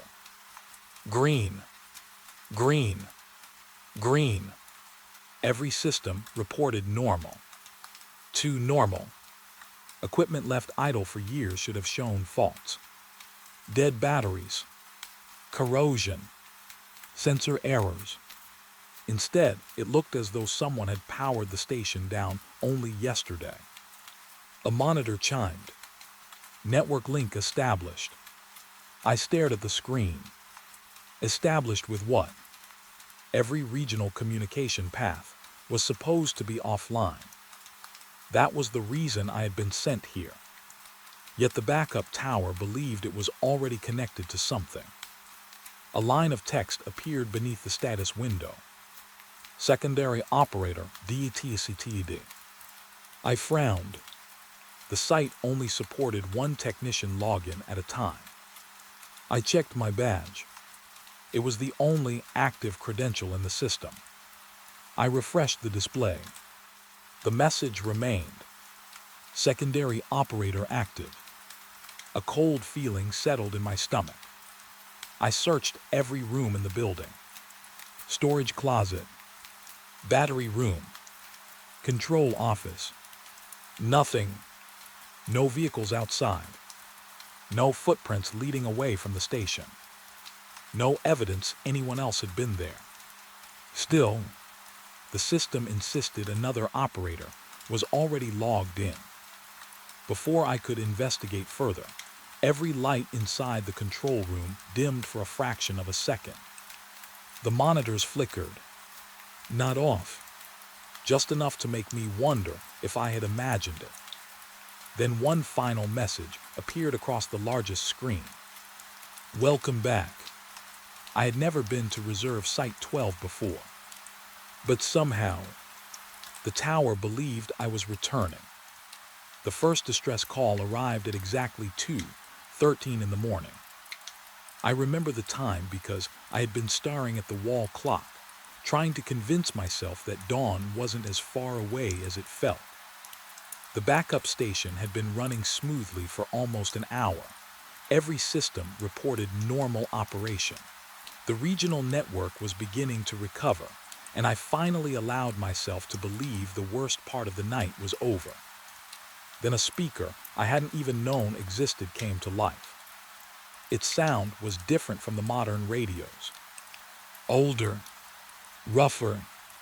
The voice cracked through layers of static, like it had traveled a very long way. Mayday, Relay Station 4, anyone receiving? I turned toward the equipment rack. The message wasn't coming through the digital console. It came from a dusty, gray unit sitting alone on the bottom shelf. The label above its faded switches read, Analog Emergency Receiver. A strip of yellow tape covered the power button. Printed across it were the words, do not use.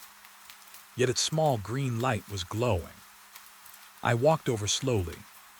The receiver shouldn't have had electricity. During training, we were told the old analog system had been disconnected decades earlier after the digital network replaced it. Still, the speaker continued. Visibility 0, request evacuation. The transmission dissolved into static. I reached for the power cable. There wasn't one. The receiver wasn't connected to anything. No power cord. No antenna cable. Nothing. It simply sat on the shelf, speaking into the empty room. A cold feeling settled across my shoulders. I checked behind the rack anyway. Every cable had been removed years ago. There was no physical way for the machine to operate. I leaned closer. The speaker hissed softly. Then another voice replaced the first. Female. Calm. Bridge 12 has collapsed. I opened the maintenance database on the nearest computer. There was no Bridge 12. Not anymore. A search through archived maps finally explained why. Bridge 12 had been demolished 27 years earlier after a landslide destroyed the valley road beneath it. My hand stopped moving across the keyboard. The call couldn't be live. It had to be an old recording. But why now? Why through equipment that no longer worked? The receiver clicked again. Any unit available, respond immediately. Coordinates followed. I entered them into the mapping software. The system displayed an error. Location not found. I checked an archive map instead. The coordinates pointed to a communications relay station that had burned down decades ago. Nothing remained there except a concrete foundation. The distress call continued anyway. Fire spreading, losing communications. I listened until the transmission ended. There was no panic in the speaker's voice. Only exhaustion, like someone who already knew help would never arrive. The room fell quiet again. For nearly 5 minutes, nothing happened. I almost convinced myself I'd imagined it. Then every inactive receiver on the shelf powered on at once. Green lights blinked through the darkness. One after another. 6 machines. All disconnected. All silent for decades. Every speaker began broadcasting different conversations. Some asked for medical assistance. Some reported equipment failures. Others simply repeated coordinates over and over. The voices overlapped until individual words became impossible to separate. It sounded less like a radio room and more like a crowd trapped behind a wall. I started switching them off. The first power button broke off in my hand. The second moved freely without changing anything. The third wasn't even connected to internal wiring. Yet the voices kept talking. Finally, one transmission cut cleanly through all the others. A man's voice. Steady. Controlled. Technician at Reserve Site 12. I froze. If you can hear this, leave immediately. Every other receiver fell silent. Only that voice remained. The network isn't recovering. A pause. It's remembering. Static swallowed the rest of the sentence. The lights on every receiver went dark together. The room became silent once more. I stood alone beside machines that should never have worked, listening to my own breathing echo through the control room. The monitors beside me still showed every system operating normally. No alarms, no faults, no unexplained activity. According to the computers, nothing unusual had happened. But one thing had changed. On the digital event log, a new entry appeared by itself. There was no timestamp, no originating device, just a single line. Message delivered successfully. I switched off the last breaker with my own hand. I remember the heavy clunk of the lever dropping into the off position. The hum inside the equipment shelter died almost instantly. Cooling fans slowed. Indicator lights faded one by one until every panel turned black. Silence settled over the room. At least that's what should have happened. Instead, my handheld radio crackled. A burst of static spilled from the speaker. Then someone inhaled. Slowly, calmly, like they had been waiting for the power to disappear before speaking. I froze with my hand still resting on the breaker. The voice was quiet. So, you finally turned it off. Every hair on my arm stood up. I looked back at the dead equipment racks. Nothing had electricity anymore. The shelter was dark except for my flashlight. There was no possible way anything inside could still be transmitting. I grabbed the radio and checked the battery. Full charge. Normal. Maybe another tower nearby was broadcasting. That was the first explanation my brain reached for. It wasn't a good one. Every regional communications site had already failed earlier that evening. That was the whole reason I had been sent here. This abandoned backup station had become the last hope for restoring emergency coverage. Now I had shut everything down after hearing impossible distress calls from places erased from every modern map. The job was finished. It should have been over. Instead, it felt like the real night had only just begun. The radio hissed again. Another voice. Different this time. A woman. We still hear you. Then silence. My breathing became the loudest sound in the shelter. I checked every frequency. Emergency. Maintenance. Weather. Highway patrol. Nothing but static. Yet every few seconds, another sentence slipped through. Not conversations. Not random interference. Small messages. As if dozens of unseen people were taking turns speaking. Don't reconnect. He's still climbing. Morning isn't here yet. None of them sounded frightened. That somehow made them worse. Outside, the wind pushed against the steel building with a low groan. Snow scraped across the walls like handfuls of sand. I decided I wasn't spending another minute inside. I packed my tools faster than I ever had before. The equipment could wait until daylight. The company could argue with my report later. I just wanted to leave. As I reached the shelter door, my flashlight caught something strange. One of the old analog radios. The oldest unit in the room. Its power cable hung disconnected from the wall. Dust covered its metal case, but its tiny signal meter was moving. Back and forth, like it was receiving a perfectly healthy transmission. I stepped closer. There wasn't even a battery installed. The compartment was empty. I opened the back panel to make sure. Nothing.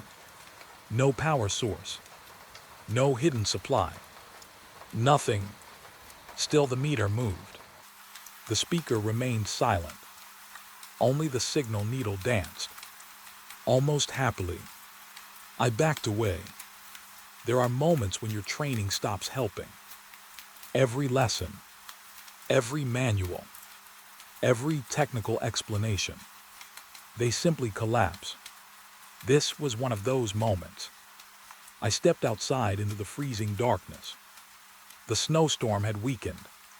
Clouds drifted slowly across a pale moon. For the first time all night, I could actually see the tower standing above the trees. It looked impossibly tall. Its blinking aviation light had gone dark hours ago. Now it stood completely black against the sky. Dead, or at least it should have been. Halfway to my truck, my radio spoke again. Only 3 words. Look up. I didn't want to. Every instinct screamed not to. But I did anyway. Near the very top of the tower, I saw a single white light. Small, steady. It wasn't flashing. It wasn't moving. It simply glowed. There was no electricity feeding that tower anymore. I knew because I had disconnected everything myself. The light remained. Watching. Waiting. I climbed into my truck and locked every door.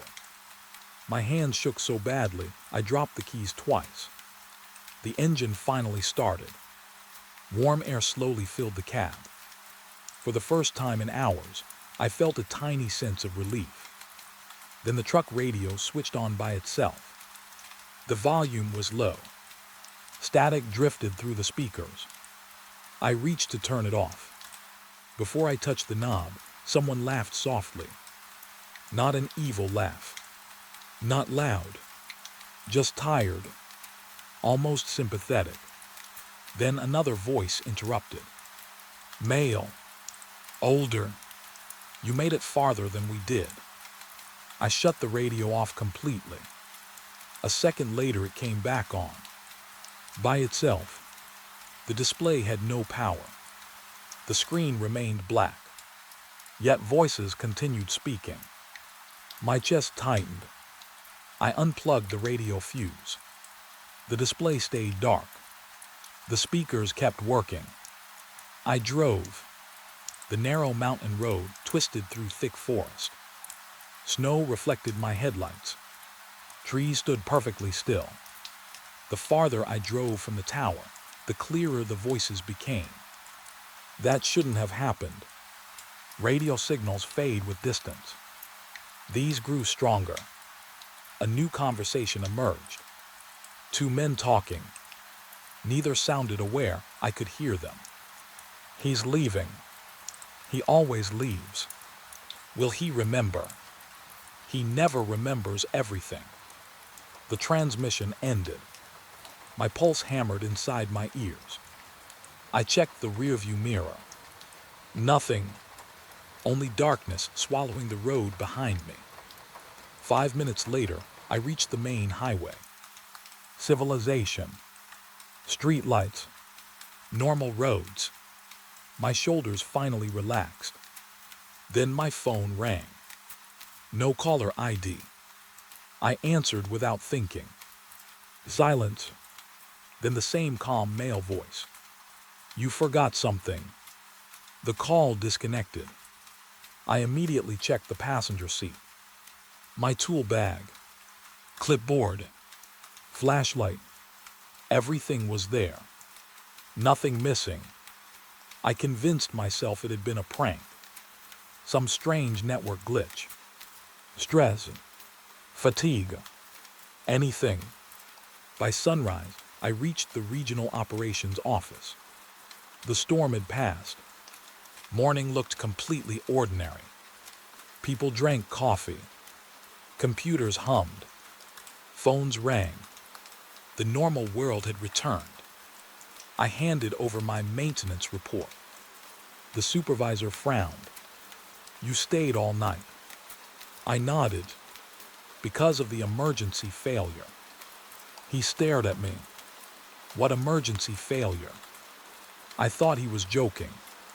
The regional outage. There wasn't one. I laughed nervously. He didn't. He opened the system logs. Every communications tower showed normal operation. No interruptions. No backup activation. No dispatch order. Nothing. Then he checked vehicle GPS records. According to the tracking system, my truck had never reached the abandoned site. The GPS trail ended 20 miles away before disappearing until dawn. I knew where I had been.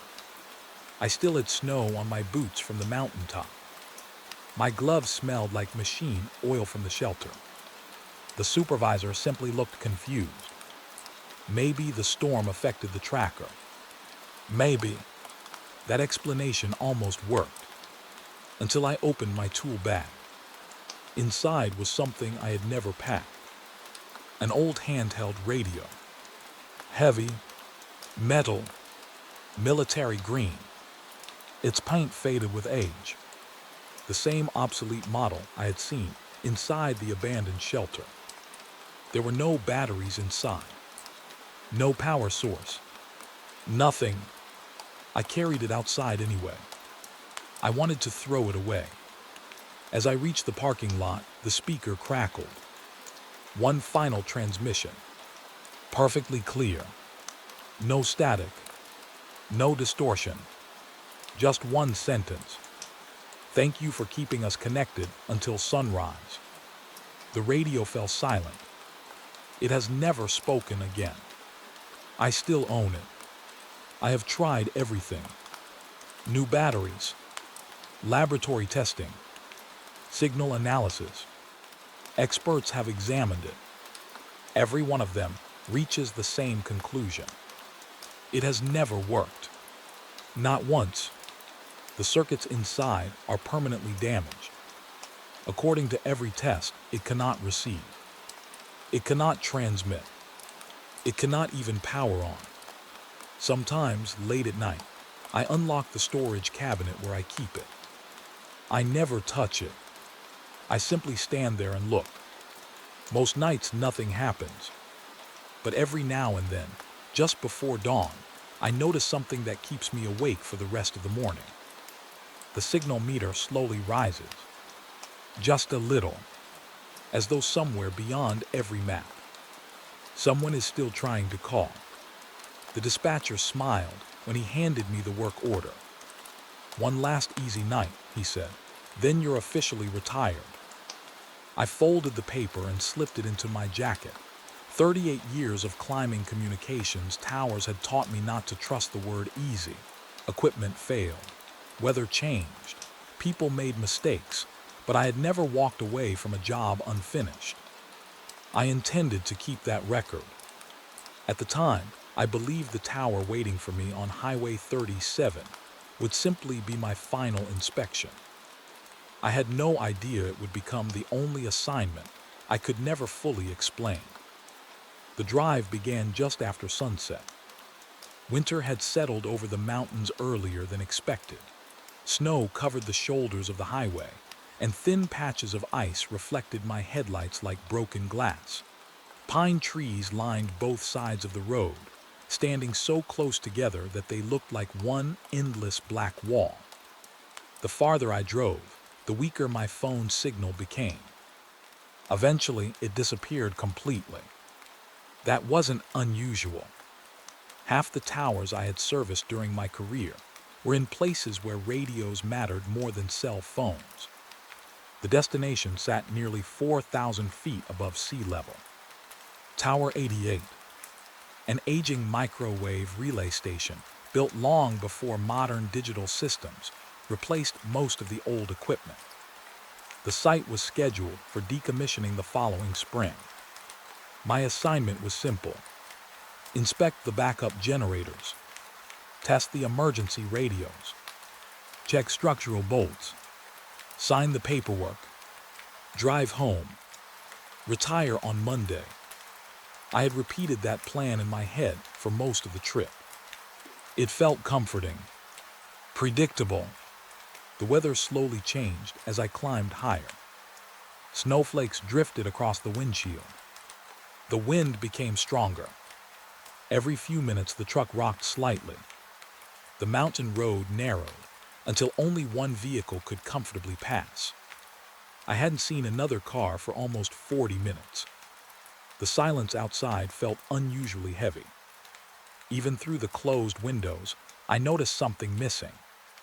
No birds, no distant engines, not even the usual sound of branches rubbing together. Only wind, cold, empty wind. About 10 miles from the summit, I passed an old highway marker. The faded number still read 37. Someone had painted over the bottom half years ago. Fresh scratches covered the metal, as if someone had recently tried to remove the sign completely. I slowed for a moment, then kept driving. The tower appeared without warning. One moment, there was nothing beyond the trees. The next, a steel structure rose above them like a giant skeleton reaching into the clouds. Its red aviation lights blinked steadily against the dark sky. The maintenance building below looked exactly as I remembered from inspections years earlier. Concrete walls, steel doors, one lonely floodlight above the entrance. The place felt frozen in time. I parked beside the equipment shelter and shut off the engine. The silence returned immediately. It felt louder than before. I stepped outside. The cold air burned my lungs. Snow crunched beneath my boots. I unlocked the shelter using the master key issued by the company decades earlier. The lock resisted for a second, then clicked open. Warm air drifted out. The backup heater was still working. Inside, everything looked ordinary. Control panels glowed softly. Cooling fans hummed. Status lights blinked in familiar patterns.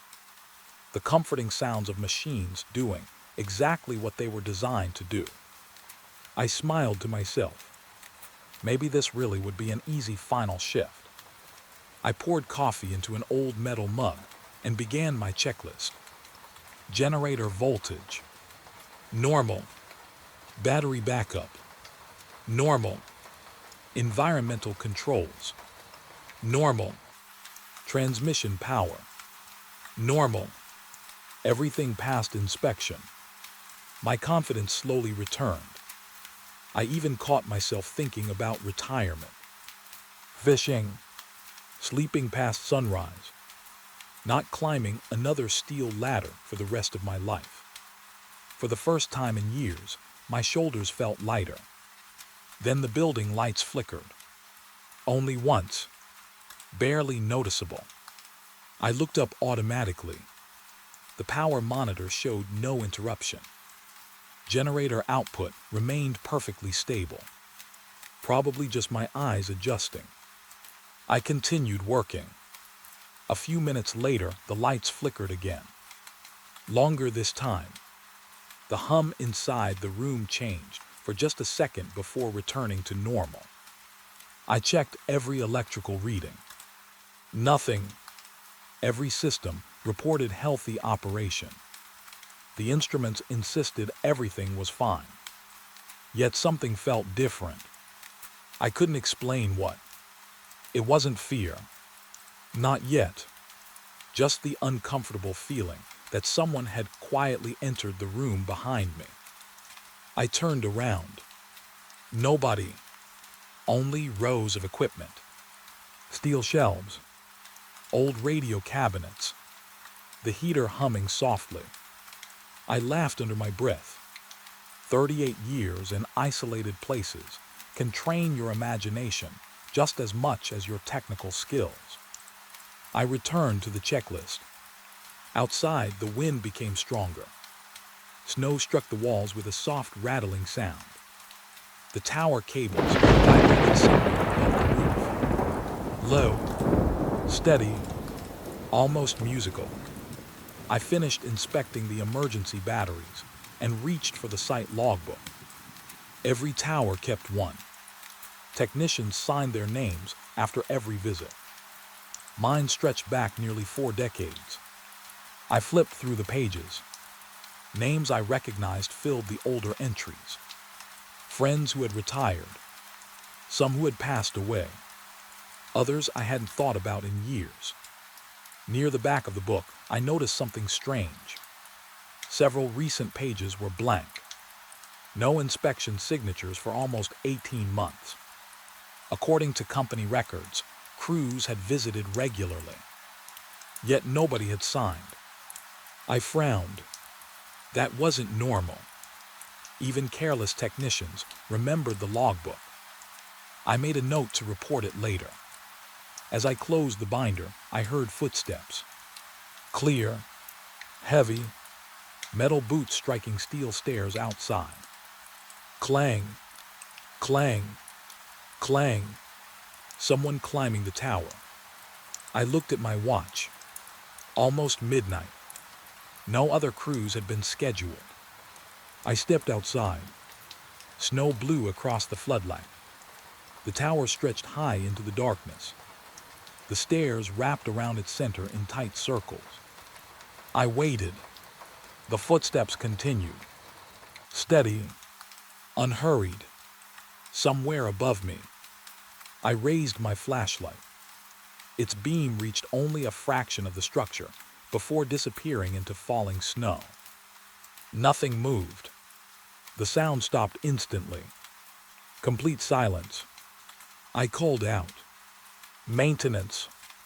No answer. Only wind. I checked the parking area. My truck stood alone. Fresh snow covered everything except my own tire tracks. No second vehicle.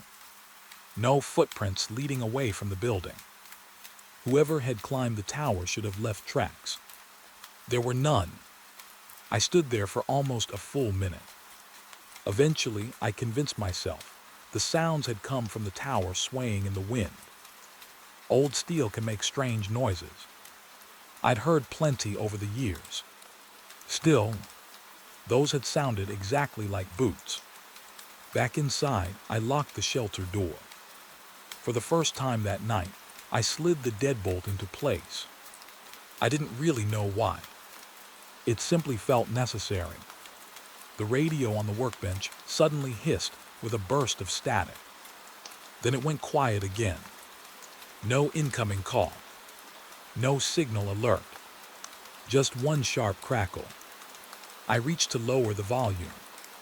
Before my fingers touched the knob, the speaker whispered something so faint I almost missed it. As finally, one word. Nothing more. I stared at the radio. The signal meter showed nothing. No active transmission. No carrier wave. Just silence. I waited several seconds. Nothing happened. Slowly, I told myself it had only been random interference. Old equipment sometimes behaves strangely during snowstorms. That explanation should have satisfied me. Instead, I found myself looking toward the tower through the frost-covered window. The red warning lights continued blinking high above the mountain. Slow, steady, patient, and for reasons I still don't fully understand. I suddenly had the overwhelming feeling that someone up there already knew my name. I should have left the tower the moment I heard that whisper. Instead, I convinced myself I was too experienced to be frightened by an old radio and a few strange noises. That decision kept me on Highway 37 for several more hours. It also led me to discover something I was never supposed to find. I barely slept that night. The heater hummed inside the maintenance shelter while the wind rattled the walls. Every 20 or 30 minutes I heard another burst of static from one of the radios. Sometimes it lasted only a second. Sometimes it sounded almost like someone trying to form words before disappearing again. By 4 in the morning, I gave up trying to rest. If I couldn't sleep, I might as well finish every inspection item on my list. I grabbed my flashlight and began checking the storage cabinets one final time. Most of them held exactly what I expected. Replacement fuses, old antenna connectors, coils of weathered cable, boxes of rusted hardware. Nothing unusual. Then I reached the last cabinet at the back of the room. It wasn't listed on the equipment inventory. A heavy steel locker sat beneath decades of dust. Its company logo had faded until only faint outlines remained. The padlock hanging from the latch wasn't locked. That surprised me. Company policy required every storage locker to remain secure. I pulled the latch open. The hinges groaned softly. Inside were dozens of old binders. Not maintenance manuals. Not equipment diagrams. Maintenance reports. Hundreds of them, each carefully labeled by year. Some dated back almost 50 years. At first I smiled. I thought I had simply found an archive that someone forgot to transfer. Then I noticed something strange. The years didn't match the official records. Entire inspection seasons were missing from the company database. Yet here they were, stacked neatly inside the forgotten locker. Someone had hidden them. I carried the first binder to the workbench.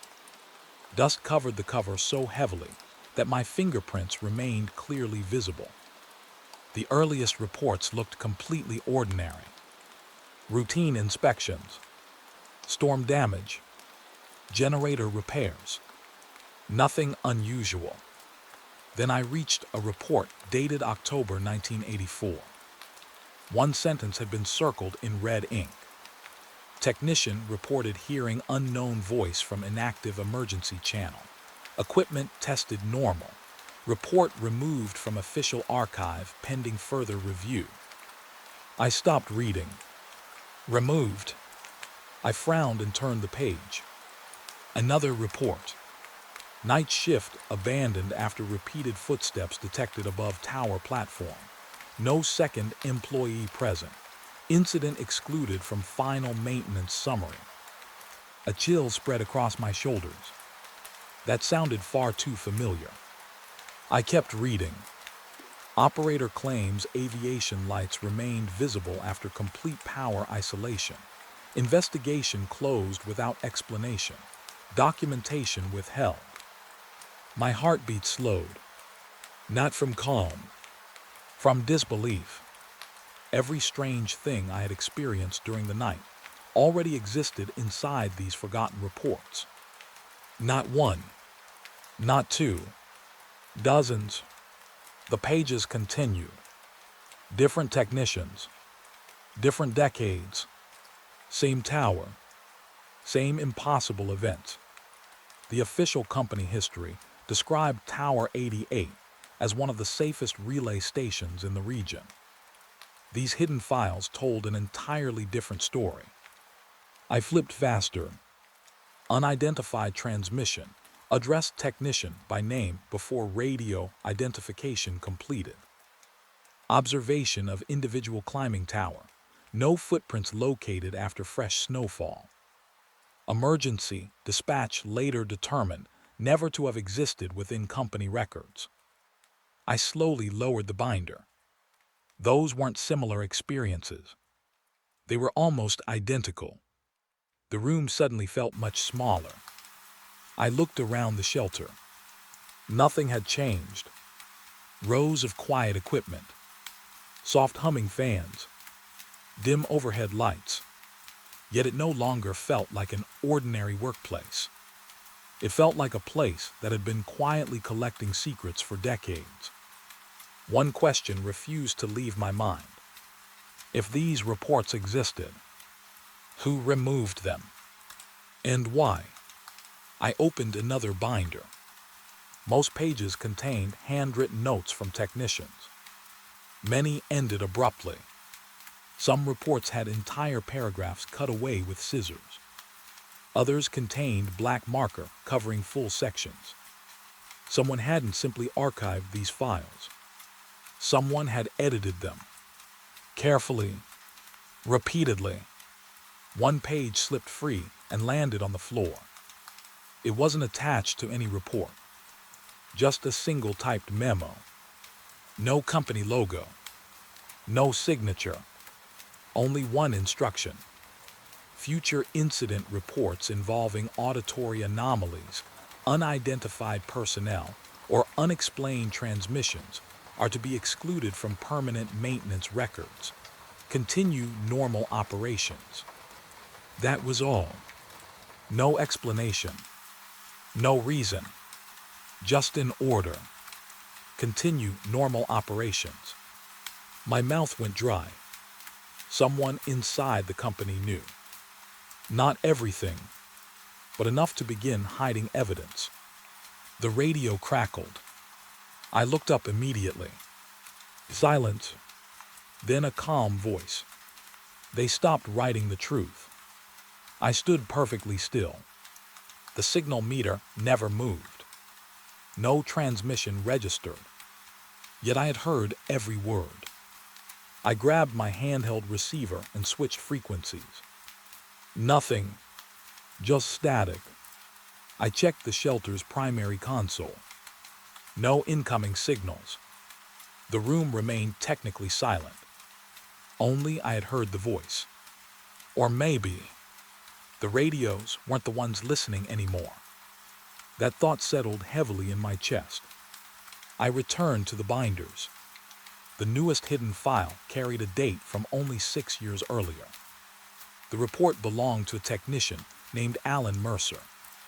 I recognized the name. We had attended the same certification course years ago. He retired suddenly. Nobody ever explained why. His handwriting shook across the page. They told me to rewrite the report. Next line.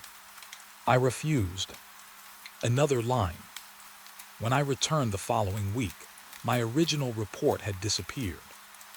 He continued writing anyway. The tower remembers every visitor. The voices know our names before we arrive. Whatever happened here started long before the company existed. The final sentence had been written so hard that it nearly tore through the paper. If you're reading this, don't trust the official logs. No signature. Just the date. I leaned back slowly. Outside, dawn was still hours away. The snow continued falling. The isolation suddenly felt complete. I wasn't just alone on a mountain. I was alone with evidence someone had spent decades hiding. The lights flickered again. This time, every monitor shut off for nearly 3 seconds. Darkness swallowed the room. When the power returned, one monitor had changed. Instead of equipment status, the old black screen displayed a maintenance report. Today's date. My employee number. My name. Beneath it, a sentence slowly appeared. Technician continues inspection despite multiple warnings. I stared in disbelief. No keyboard was connected. No report software was running.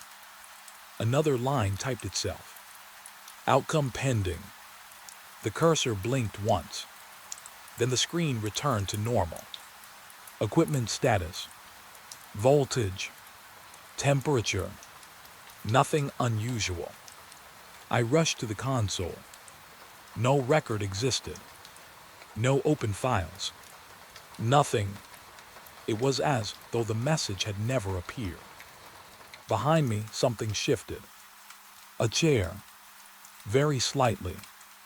I turned immediately.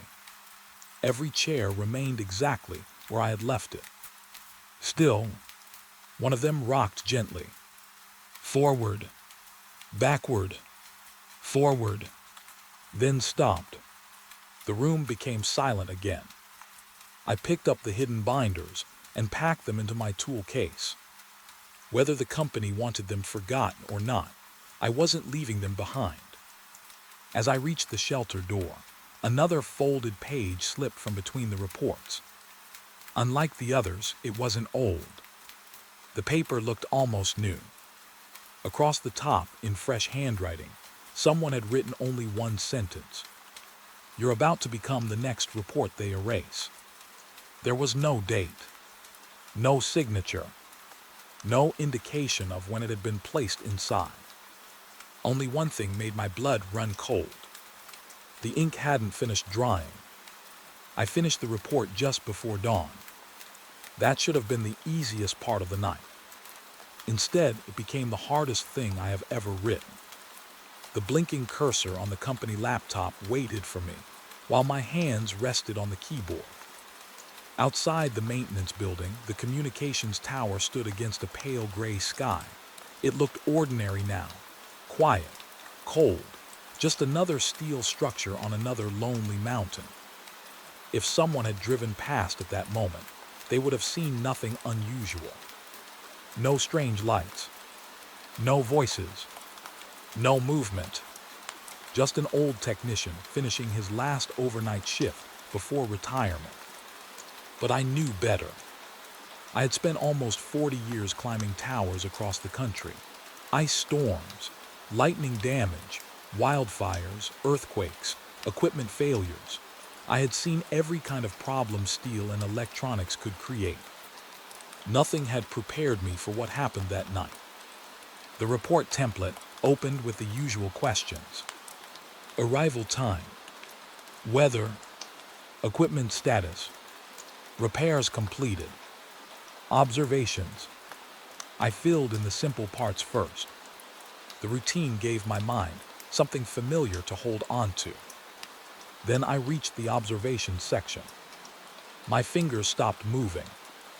How do you explain voices coming through disconnected radios? How do you explain maintenance records that officially never existed? How do you explain hearing your own future words before speaking them? There wasn't a box for any of that. I erased the sentence I had started 3 times. Eventually, I wrote exactly what I had witnessed. No dramatic language. No guesses. No theories. Just facts. Unknown radio transmissions. Equipment operating without power. Historical maintenance records hidden inside obsolete storage. Unexplained voice activity. Loss of communication. Psychological distress. I knew nobody reading it would believe me. But I also knew I couldn't lie. The company deserved the truth, even if the truth sounded impossible. When I clicked save, something unexpected happened. The screen froze. A loading circle spun for several seconds. Then my report disappeared. Not deleted. Simply gone. The page returned to a blank form, as if I had never typed anything. My stomach tightened. I checked the autosave folder. Empty. Temporary files. Nothing. Even the document history showed no recent edits. It was as though the computer itself refused to remember. I stared at the monitor while cold morning light slowly filled the room. Then the printer behind me suddenly came alive. I hadn't printed anything. The machine rattled loudly. A single sheet slid into the tray. I picked it up. It wasn't my report. It was an old maintenance document. The paper was yellow with age. The date caught my attention first. September 14, 32 years earlier. The technician's name wasn't familiar. His handwriting covered the bottom half of the page. The final sentence made my heart beat slow. If this report reaches anyone, do not assign another overnight inspection to this tower. No signature. No company stamp. Just those words. I searched every cabinet in the building. There was no matching file. No record number. No archive. Nothing. The page had appeared from nowhere. Or from somewhere the company had forgotten. I folded it carefully and slipped it into my jacket. Some things deserved to survive. Outside, the wind had almost disappeared. Birds were beginning to sing in the trees below the mountain. For the first time all night, the forest looked alive again. That should have comforted me. Instead, it made everything feel stranger. Night had hidden the tower. Morning revealed it. And somehow it looked even more isolated under daylight. I packed my tools one piece at a time. Every wrench, every cable tester, every safety hook. I had carried most of them for decades. This was supposed to be the last time. When I closed the toolbox, I noticed one item that wasn't mine. An old brass key. Small, worn smooth. No tag, no markings. I had never seen it before. It lay quietly inside my toolbox, as though it had always belonged there. I searched every pocket, every compartment. Nothing on site used that kind of key. I considered throwing it away. Instead, I slipped it into my pocket. Something told me it wanted to be found. As I walked toward my truck, I looked back one last time. The tower stood completely still. Its warning lights had switched off with daylight. It looked harmless, normal, just steel, just bolts, just antennas. Anyone else would have laughed at the story I carried with me. I almost wished I could laugh too. The drive down the mountain took nearly an hour. My radio stayed off. Silence felt safer. About halfway down, I reached an overlook where I could still see the tower standing far above the trees. Without thinking, I stopped the truck.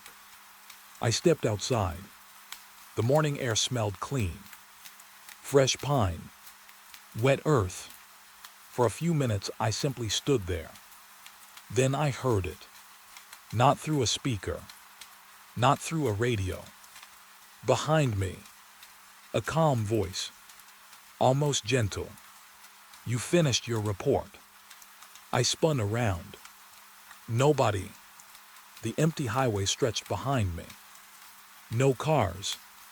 No people. Only wind moving through the grass. I waited. Nothing else came. Maybe exhaustion was finally catching up. Maybe my mind was replaying memories. I climbed back into the truck. This time I didn't stop again. Company headquarters looked exactly as it always had. Bright lights, coffee machines, morning employees arriving with fresh uniforms. The ordinary world had continued without me. I handed my retirement paperwork to human resources. Everyone smiled. Someone even congratulated me. 40 years. A good career. Enjoy your retirement. I smiled back. None of them noticed my shaking hands. Before leaving, I requested copies of the overnight dispatch records. The woman behind the desk searched the system. After a minute, she frowned. "I'm sorry," she said. "I can't find that assignment." I thought she had searched the wrong date. I gave her the tower number. She searched again. Nothing. She checked another database. Still nothing. Finally, she looked at me with polite confusion. There wasn't an emergency maintenance request last night. I stared at her. I drove there. She nodded carefully. "I'm sure you went somewhere." I repaired the backup transmitter. There isn't a maintenance log. I signed in. There isn't a sign-in record. I felt every sound inside the office fade away. People kept talking around us. Phones rang. Printers worked. But everything seemed farther away. She turned the monitor toward me. The schedule was empty. No dispatch. No work order. No authorization. No fuel request. Nothing, according to every official record. I had never been there. I left without arguing. There was nothing to say. Some truths cannot survive inside filing system. A week later, my retirement officially began. Friends asked whether I missed climbing towers. I always answered the same way. No. That single word carried more weight than they could imagine. The toolbox stayed closed in my garage. I never accepted consulting work, never answered another emergency call, never climbed another communications tower. Sometimes, late at night, I take the folded maintenance report from my desk drawer, the one that shouldn't exist. The handwriting has begun to fade, but one sentence remains perfectly clear. Do not assign another overnight inspection to this tower. I also keep the brass key. I've never discovered what it unlocks. Maybe I never will. Sometimes I wonder if the tower is still standing on that mountain. Sometimes I wonder if another technician eventually received a dispatch that officially never happened. And every now and then, usually just before sunrise, an old handheld radio sitting on the shelf in my garage quietly wakes itself. The batteries were removed years ago. The antenna is broken. It should never make a sound. Yet a layer of soft static always fills the room for a few seconds. Then a calm voice speaks only one sentence. Not a warning, not a threat, just a simple reminder that makes me close the garage door and walk back inside without looking over my shoulder. We'll keep your report safe until the next shift begins.